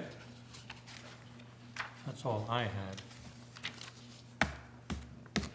Does line, let me ask you, because we do that motion twice. I'm not sure what the difference was. What about line 343 to 348? Does that have any significance anymore? Can we delete those? Say that one more time. Line 343 to 348 seems redundant to line 361 to 367. That was in the discussion, and it Oh. wasn't really in the motion itself. Oh, but I thought that was a motion, because this motion carried 5 ayes on So it. it's 348 should be, No, you go up to the original motion, which was on 313, Okay, and then there was a friendly amendment, like, oh, okay. on 316. Well, that's the emotion, But okay. that 343 through 347 was part of the discussion and not part of the motion. I'd almost, I mean, if you guys think, I'd still delete it. It's confusing to what you see in line 361 to 367. oh, See what I mean? So it was part of the discussion, but we were really had a motion on proceeding with the force main. right. And then we've clarified it on 361 to 367. I can delete it. Okay. You guys agree?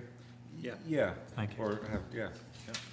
Okay, so then it makes it clear the motion that we're approving was the force main. But your minutes are fine.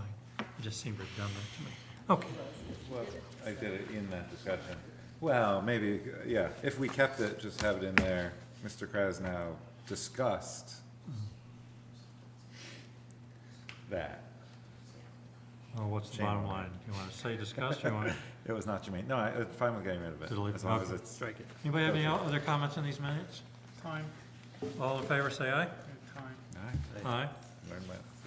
Oh, time, sorry. 4:39? Yeah, it doesn't, it just says reconvene that. We came back at, we had executive session. What time did we go out? It was about 30 minutes or so. 9:26. So executive session was adjourned and regular meeting was reconvened, About finished. I'd say 10:10. And we dismissed at 10:15. Everybody okay with that? Okay, now, are we good to, all in favor of the amendments? Aye? Aye. Thank you. Let's take another minute to the other ones. July 31st. This was a short meeting. I didn't have any changes on this one. This is where we agreed to the solar, Charlotte Solar. It was a special meeting we had, I believe.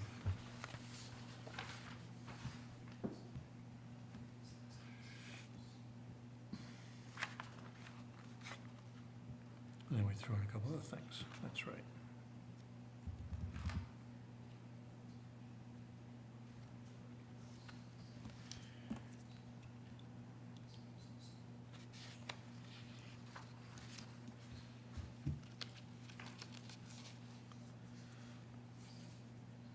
I guess we need a motion.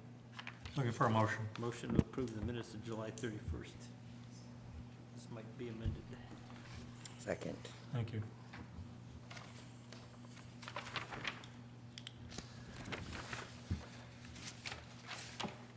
You get special recognition because you were 5 minutes late, Fritz.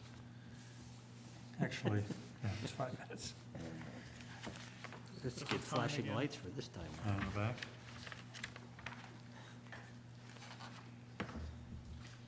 Oh, that was our, oh, that's the meeting we had everybody here. How long you guys think it went? It wasn't too long. Everybody convened at 6:30, right? I think we were done about 8:45, frankly. We sat in a circle. Oh, yeah, I had to leave early. 30-ish. Yeah. What would you say earlier than that? About No, 8:45? yeah. Yeah, that'll be fine. 8:45.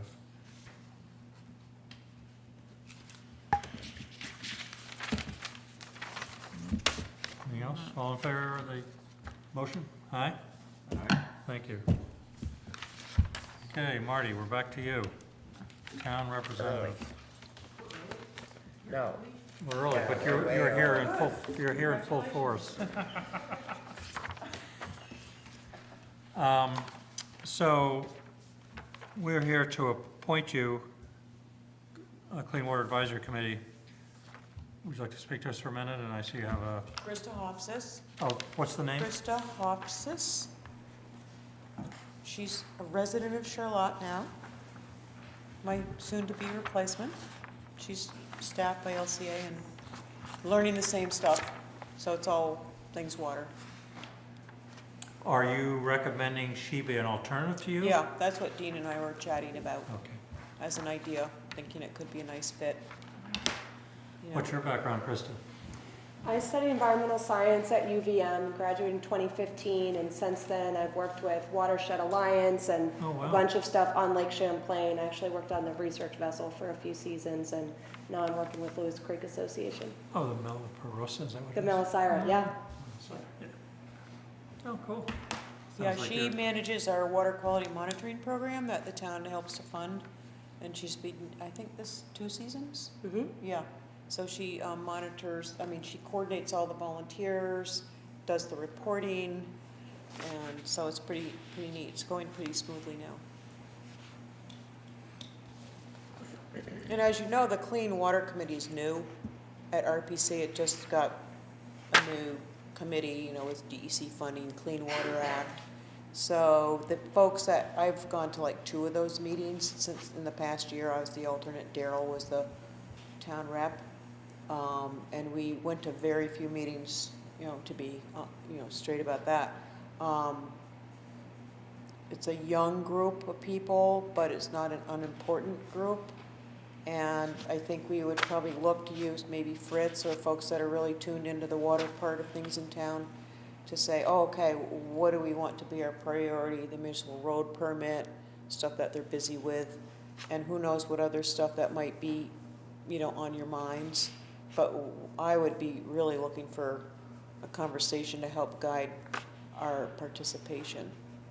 Yeah. What was the video someone wanted to do of the East Thompson Road project? Is that related to this or is that different? Didn't I read someplace, somebody wanted to make an example? The state, Oh, that was the Alan May thing on that Better Back Roads agreement? Better Roads. Yeah.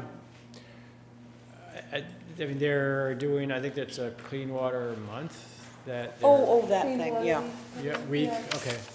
That's not related. Not for regional planning, nothing to do with That's that. a governor, it's like Clean Water Week. That's right, it's a governor initiative. So they're asking folks that are sort of in the fray to host special events throughout the state. We opted to not do that because it was too much time. Rather, we'd be a sponsor of the event just to promote Clean Water Week. And I think there's like 12 or 15 statewide that are doing it around the state, like just hosting little events. But we decided to not do it because we didn't have time. So is there a motion to nominate Marty and Krista?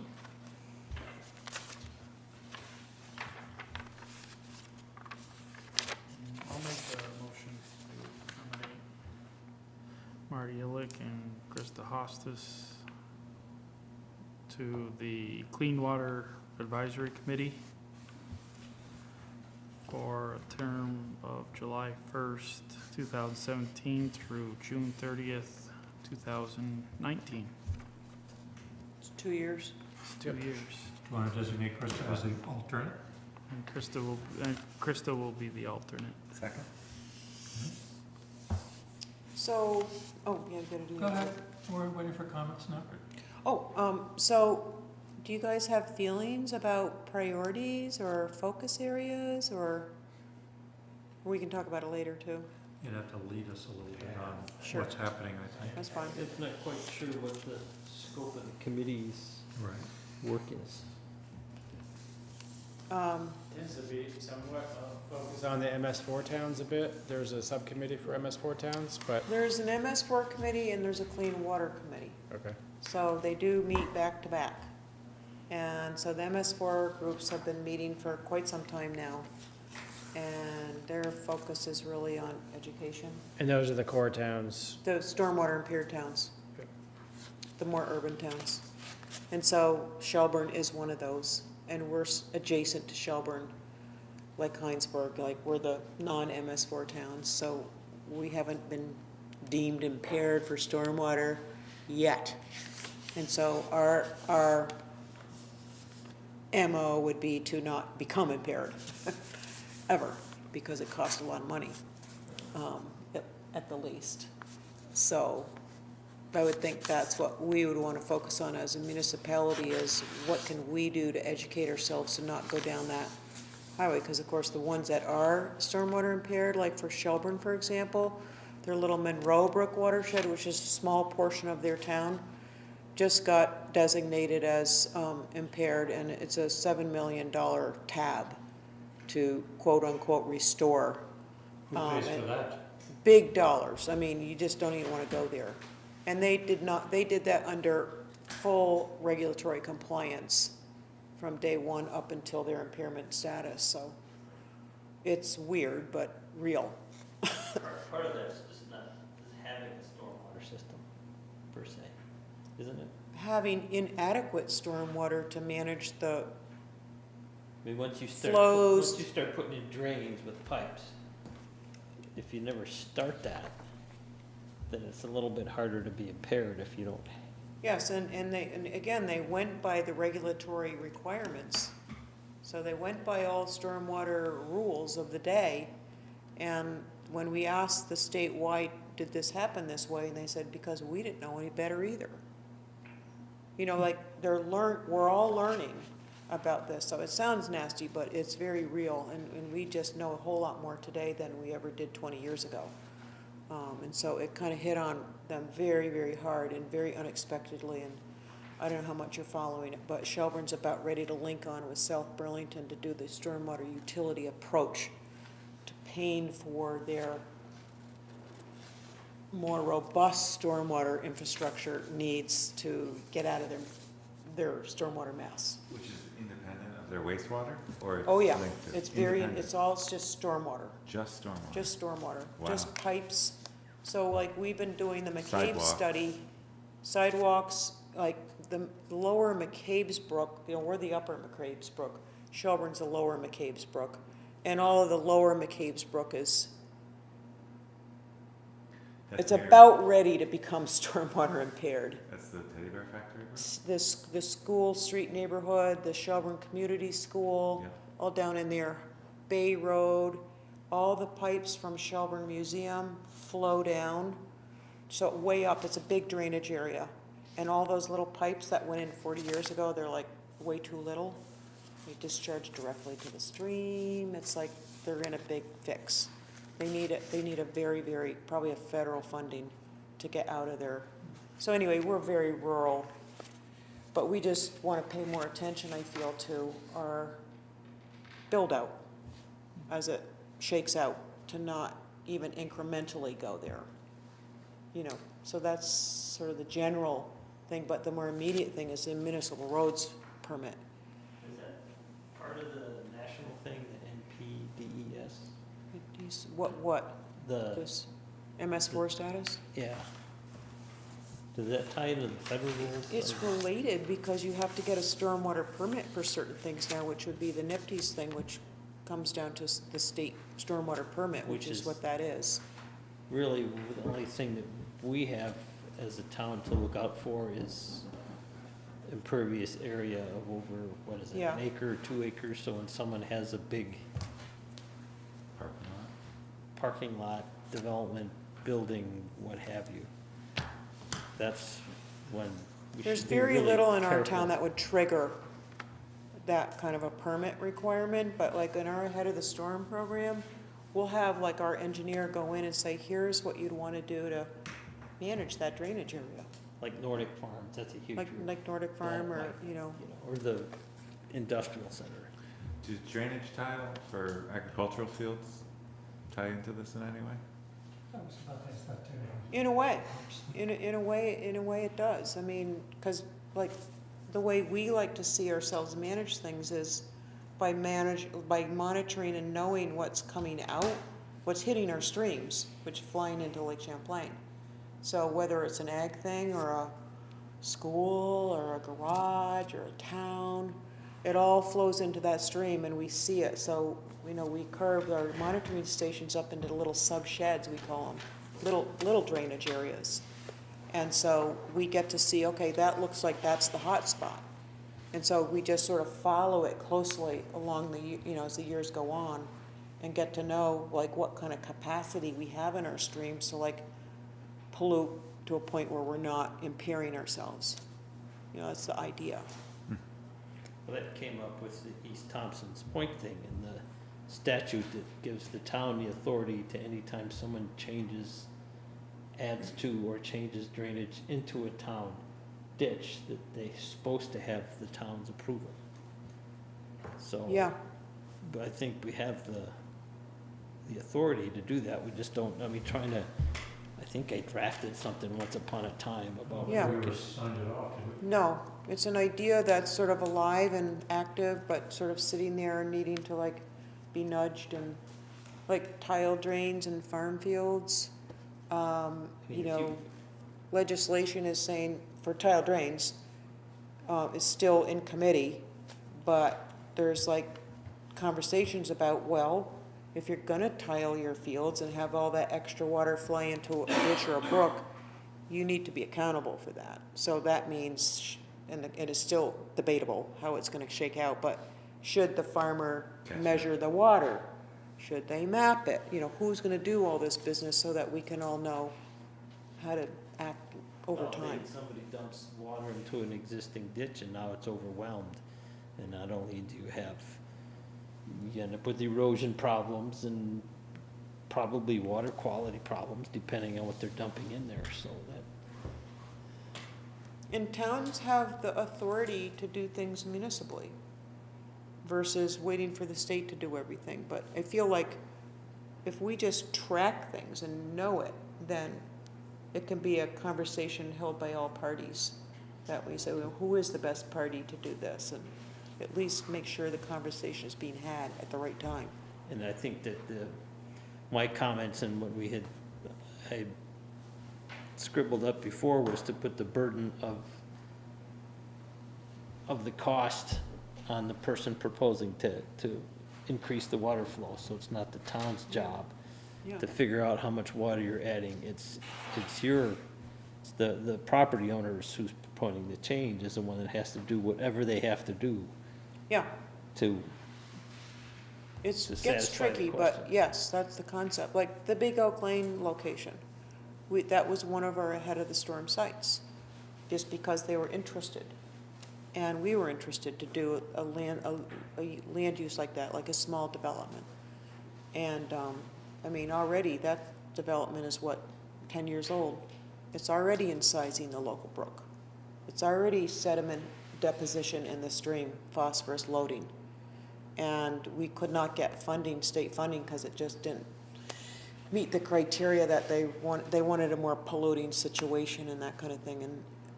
But that's a really good example of where a planning commission could have conditioned that properly. But they just didn't quite have it there to do it. We actually have the enabling language in regs, but we just plain didn't do it, because we thought it was right. But as another example, like the School Street neighborhood, the pipes are too little. Stay away from pipes. Repair is always cheaper. We're learning. If you have to dig Like a that bigger huge it's ditch cheaper that than- Junior made on East Thompson, saying, who would have ever known it should be that big without having had measured the actual drainage area to say, okay, what's the volume? And so they went and did it, and now we're all like, wow, okay. A lot of surface area there in the field. It's a lot of surface area, and it's like, it's not gonna blow out next year. You know, it's gonna last. So, anyway, Well, thank you. Thank you for volunteering. you're welcome. Give We'll us- work with Dean. We have to vote. Do we haven't voted yet? We're in discussion. Oh, that's right. All in favor, What say happened aye. here? Oh, yeah. Aye. Matt walked in the door with his hand up. Are you gonna Let's be our vote. point, Fritz, are you gonna be our point person? Or Dean? When you go to a committee, find out what they're working on, shoot an email back to. Okay, to you, and Select then board you do copy your me, yeah. distribution stuff. Okay, cool. Yeah, I mean, I'm Yeah, really then hard we to can tell start what the working. committee's up to, what they're doing without showing up and. We'll go to Dean first. Okay. Thank you. Thanks. Nighty night. Okay, we have one final item. Can I- Email. Can I ask for a quick, Yes. just, for the agenda for the 28th, which is going to include the hop farm, and that's probably gonna take, I'm thinking an hour or so. Yeah. Site there- visit, yeah. And a site visit, true. So there was a couple of other things on that agenda that people had asked about being on that agenda first, and I'm wondering either some of them may just take a couple minutes and can be scheduled after that, or like there's a highway access permit application. Would it be okay to schedule that at 6:45 before the 7 o'clock item? I mean, can people be able to attend if it started a little bit early? Sure. Where's the act? Are we gonna go have a site visit? Sorry, the site visit for the highway access or Yeah. the farm? Oh, we have two site visits then. Yeah, some of you have been to the highway access, the location of the highway access permit. It's Scott Hardy and Mount Philo Road where the Oh, old we've been there before, barn okay. is. Yeah, Is that the one on the west side? it's on That the one. east side. Oh, it's on the east side. Yeah, It's the old barn. It's that barn. It's the Clint barn. right. Does anybody feel we need a site visit there? What's the site visit for? Near the horse? Yeah, just in front of Sogloff's. Oh, Yeah. I can go to Shelburne. There's Oh, I not know. much of a ditch, there's a zillion feet in either direction. I thought we approved the access, but it expired. Is that what Right. you just told me? Correct. Yeah. We had a single exit or a two-way access? He has two Right. accesses for two lots. And what's he want now? The same thing, it expired. He is Okay. coming in for, to see about amending the subdivision in a different configuration, possibly for senior housing.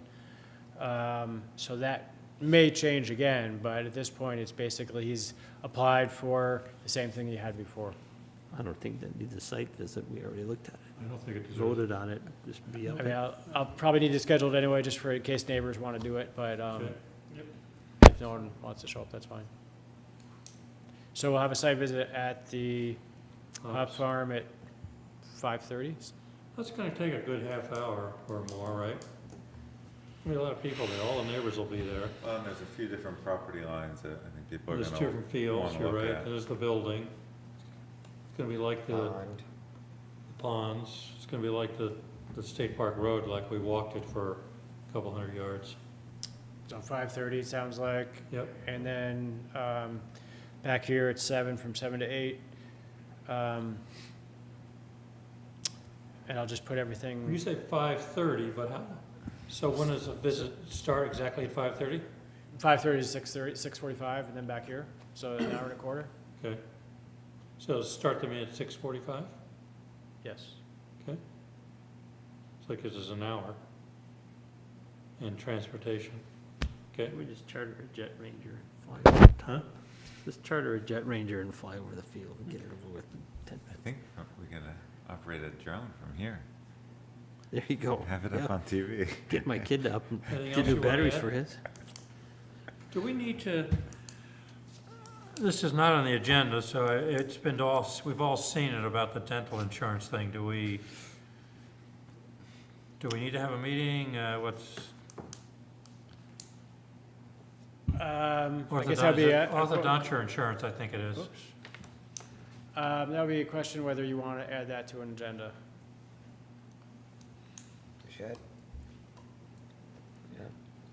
There were some people that were interested. Doesn't mean you get it. They already got the best insurance there is That's alive. my point. We've got a very rich benefit package, but I guess we should discuss it. It's very hard to take away, like health insurance, schools are doing that, but to offer another one when we have such a good package. Is it something they can pay for? It's not particularly expensive even for the town, it's about $1,000. It's not a lot of money, but it's to me, a principle of the thing. The problem is that this program would require enrollment of everybody. So, you know, some employees want it, but some employees don't want it. And if you don't want it, then they're not as inclined to pay for it. Well, it's a rider that rides with the dental insurance, so everybody that gets the dental insurance has to be a part of this orthodontal rider. Right. So we wouldn't need to notify them until October, so we can put it on a September agenda. Okay. That's good.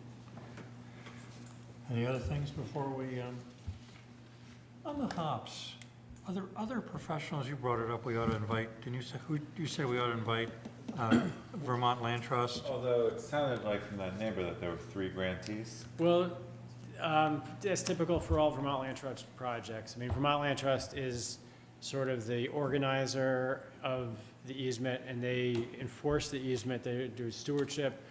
The funding comes from the other organizations. So Department of Agriculture, the other ones that you mentioned. Have you seen the process of changes being made by the grantee to any type of change from the original conservation? And are the other grantees included in that change, or is it just Vermont Land Trust? Usually Vermont Land Trust is the main point, point organization that would be involved in any change, and then they would click, right. Yep. Do they have expertise in those pesticides and herbicides? I mean, there's gonna be a lot of stuff that's gonna be presented to us, and we're lay people, we don't.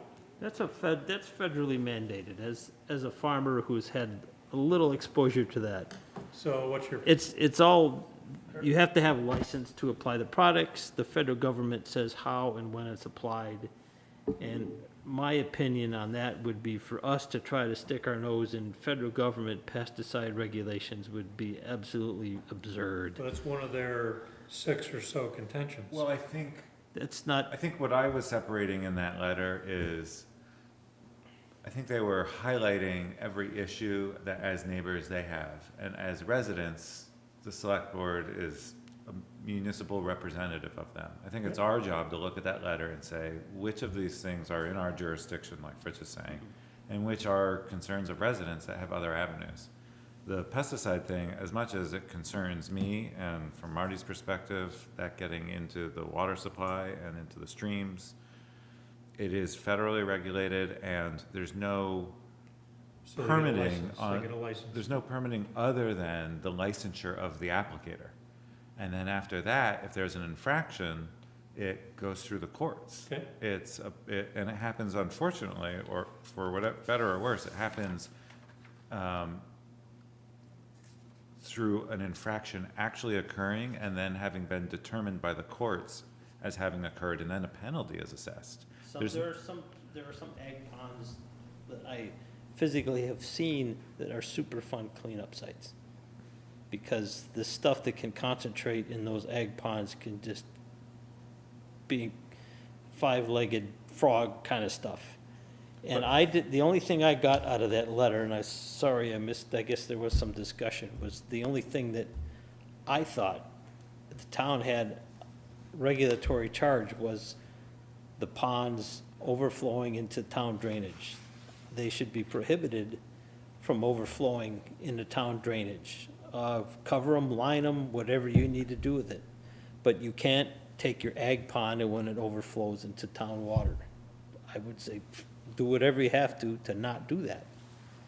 Well, the setback is our jurisdiction. Possibly. The Any state building. has, the state has the right to override our jurisdiction of local zoning But laws. he didn't get a permanent But they ban. haven't It's done that that. statute that says that, if somebody is going to add water to a town system, Yeah, they have to have the permission of the town. right, that one. So that's exactly and we don't have an ordinance, so we don't have the option to enforce things, but as Dean pointed out in the letter, we do have the option of going to court and saying, because we don't have an ordinance, we can take them to court over adding water to our drainage system without our permission. So I mean, in terms of, when I read that letter, the things that I thought we could do would be just address that issue. Well, the setback of the building, that's in our That's jurisdiction. another one that's possible. So that's a minor thing, I look Yeah, at, I mean, that's, if you just want to make it hard on the guys, make them push their building back, it's a It's just not a portable bed of building, it's stones. not a big deal. what about the usage of water? 700,000 gallons, That's the state, when the state redid the septic rules in, 2005 or something? If you remember, when we had the discussion about town, Liam Murphy offered his thoughts about that and said that, when the state took over septic, they also took over water. So whenever you want a well, you go to the state for a permit. You don't go to the town for a permit. So water supply and who gets the water is now in the hands of the state. So we're gonna have a nice hearing, yet we don't have much impact on their concerns. Well, it just so happens that the town of Charlotte is one of 2 towns in the state that has been given the authority to issue. Only for. Septic. Septic systems. Only, well, it is actually water, For but it's, wells. for wells, but it's wells that serve development, and this is Not ag agriculture, wells. not ag wells. Wow. That's Department of Agriculture. When we were having that discussion, it was the first time I heard of it, but there was discussion of impact studies. Which, Well, in the village for discussion water, for water, okay, is there some system for determining like a drawdown system. if a new well is going to negatively impact the neighboring wells? That could be, but it's not our jurisdiction. Winslow talked about that a little bit. Right. In one of the meetings. Right. Was that? Winslow Ledoux talked about that a Right, little bit. but there may be a process, what they're proposing, I'm not sure whether they're proposing a drilled well or not. And I think that was the question that the letter raised, was they need a certain number of gallons for the hops, but the ponds only provide, a percentage of 25% that. it, right.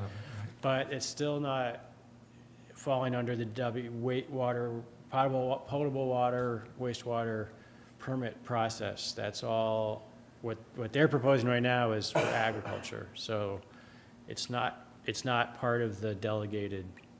Got it. So it's the Department of Ag that Exactly. So, is in charge of well water for agriculture. so at the end of this hour discussion and the site visit, what can we offer?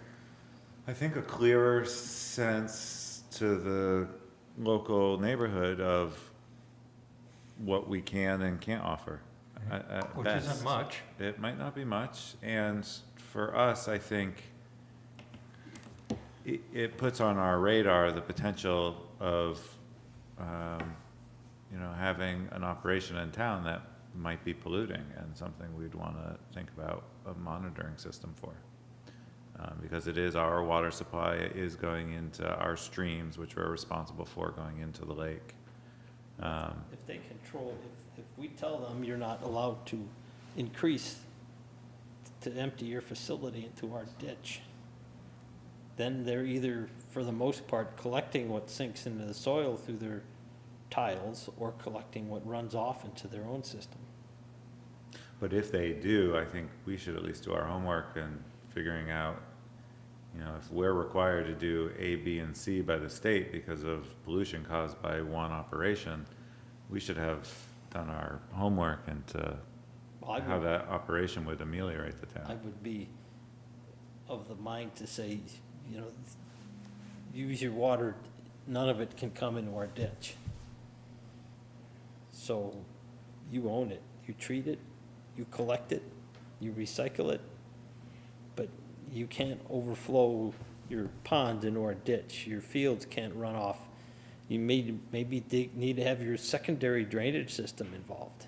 A curtain drain around the farm. Something like that, because that's what I read, is our only authority is what they empty into our drainage system through that simple statute.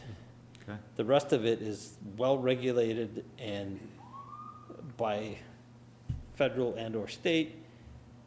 And unfortunately, you're right, a lot of times it's not proactive, it's reactive, but the rules are usually proactively written, to stop this stuff from happening. I think the other thing I'm really hoping is that the owner of the land and the operation manager would come to this meeting so that they could understand what the town's position is. I'm sure we invite them. We could. They did write a letter back to the neighbors, which I forwarded today. I haven't read the whole thing yet, but they kind of went point by point in terms of trying to address, at least in a preliminary way, which I don't think they certainly haven't resolved everything, but they're at least now aware of the issues, and they're seemingly trying to at least find out more about. So we can provide a mediation process then for the two parties to talk. I think that would be good. Yeah, that's good input. It's like it's a really long letter from the Hops farm. I do Pretty question a little bit whether Vermont Land Trust needs to be here. I mean, I can certainly ask them if they want to be here, but their easement process is really their easement process. It's not our jurisdiction. I don't think we contributed to that easement. But they can answer questions to the concerned And I just Okay. like to landowners. know that if they're here, that they're aware of what's happening on What? their easement. Okay, all right. They may have read the 7 days article, but they may not have. And not only that, but they may even find out it might even violate one of their agreement policies with the hops farm. That would kind of be for them to look at. Interesting. Okay, on that topic, email distribution is our last item.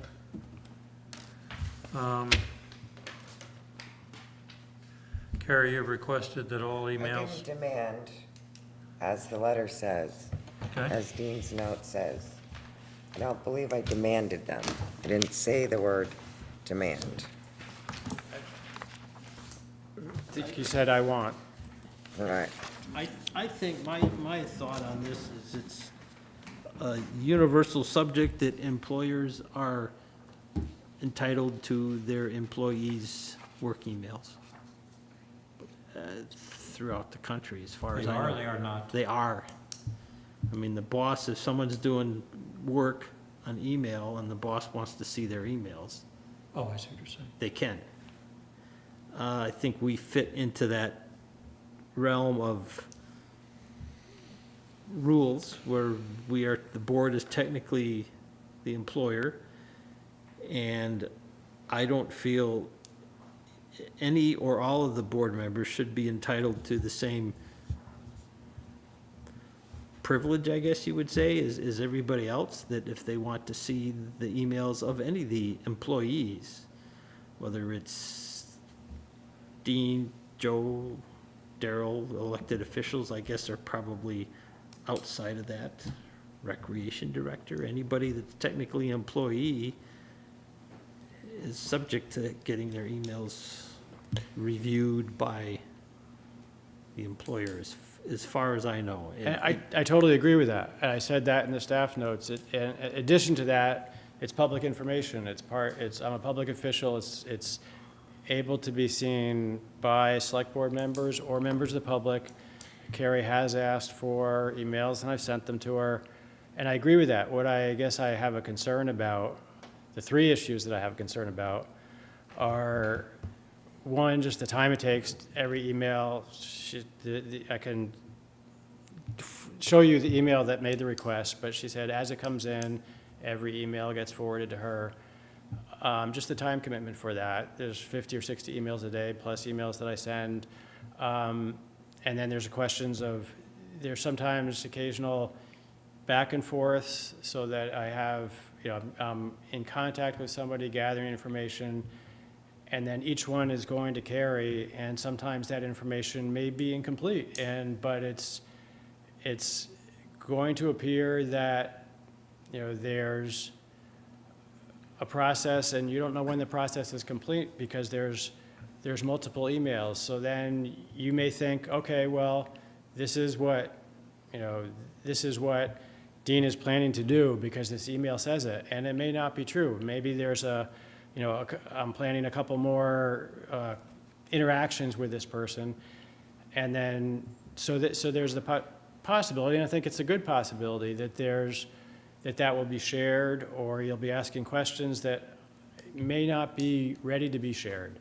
And then the third issue is, I think there can be quorum issues, and sometimes there's email with 2 select board members and discussion, and then adding a 3rd select board member becomes a quorum.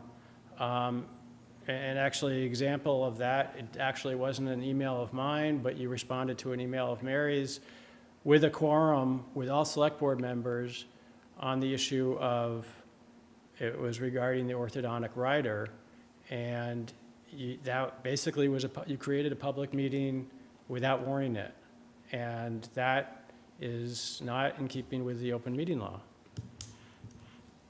So I don't have a problem with sharing. I'd like to have, I'm requesting Peter Trono's emails, because he and I don't speak about this subject in the morning, but I'd like to read some of his emails. Just my request. To him, is that what you're saying? Yes, the ones that Peter has sent to Lane and you. He sends me quite a few. I only received one recently that I think Lane forwarded. Okay, well, I would like that one. I don't need all of you. And I'm fine with providing that. If you say, I want to know something, I'm fine with providing that. It's just more that every email that comes in, forwarding that, I think is not really Well, I figured advisable. not everyone, but I think that we're way over budget with the attorney fees. I think that we should be, looking at some of that stuff to know if that needs to, do we really need to email, like back in December of 2016, there was almost every single day 2 or 3 emails with the attorneys, and it was a lot of money. And, it seems to me like it was a lot of emails in that particular case. I don't know if the public hearing, the public meeting thing, as long as it's not discussed, if it's, everybody's response is out there. I guess if one person sees everybody else's response sent directly to you, that would be a question. Something that just popped in my mind when you talked about attorney emails, like kind of mediation. The stuff that is said in the mediation is supposed to be, stay in the mediation, confidential.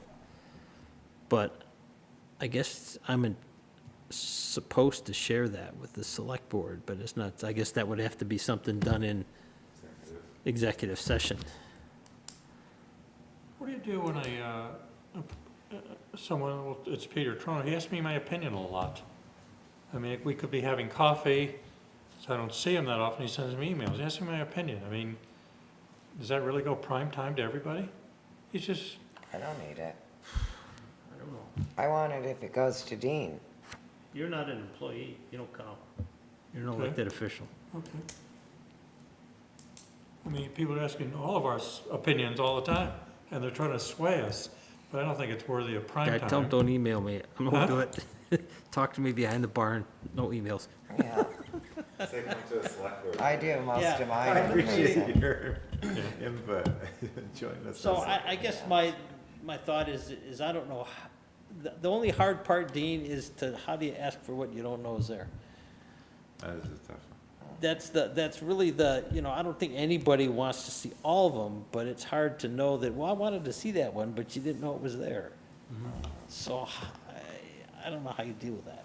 I don't know, it's just every once in a while, this doesn't happen very often, but every once in a while, I get either an email, or I come to a meeting, or I go in and see Dean, and I get blindsided by something that has been emailed for a period of time, and nothing has been said until that particular time where I happen to notice it, or something happens to get sent out, and then I say, well, how did we get to this point?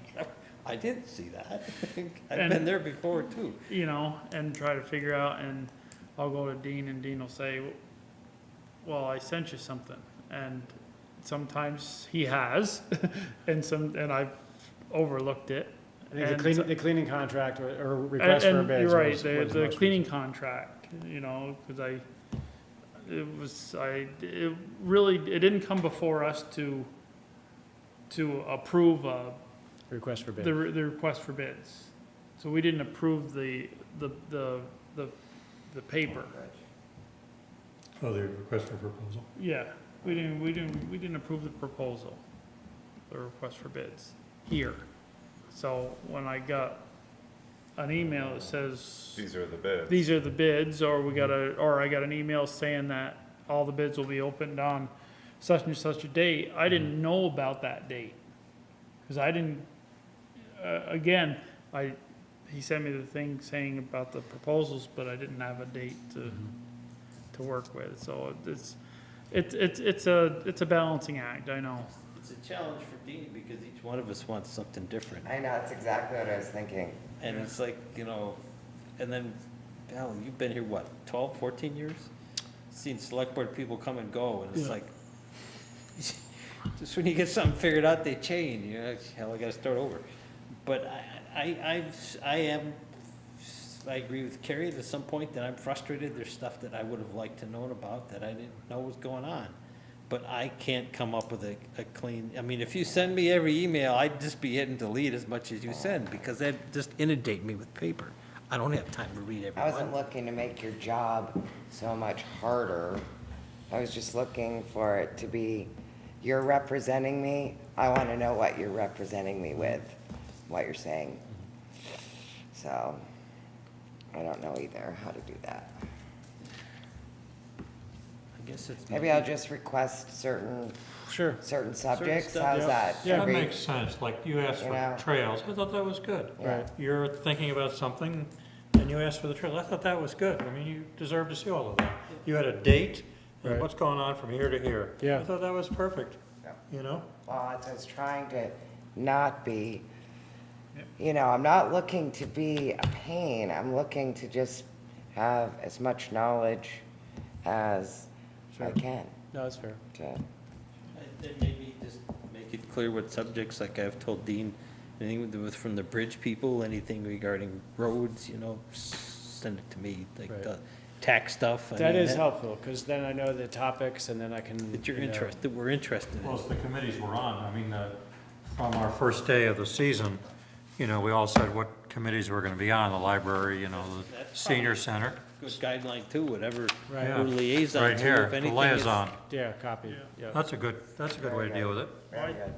I was on for the Conservation Commission, and I actually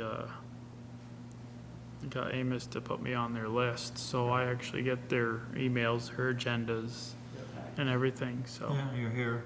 Yep, conservation, you're on planning and zoning. Yep, Yeah. I go and see them all the time. They don't like me. So, We'll try to We're figure doing it? something out. Thanks. Appreciate it. thank you. Any other topics? Please make sure you sign these. This is one of our, this is our internal controls. That needs to be signed too. So we have a meeting in 2 weeks. Okay. That'll be an interesting meeting. Motion to adjourn? Motion to adjourn. Second? All in favor? Thank you, everybody. That was good.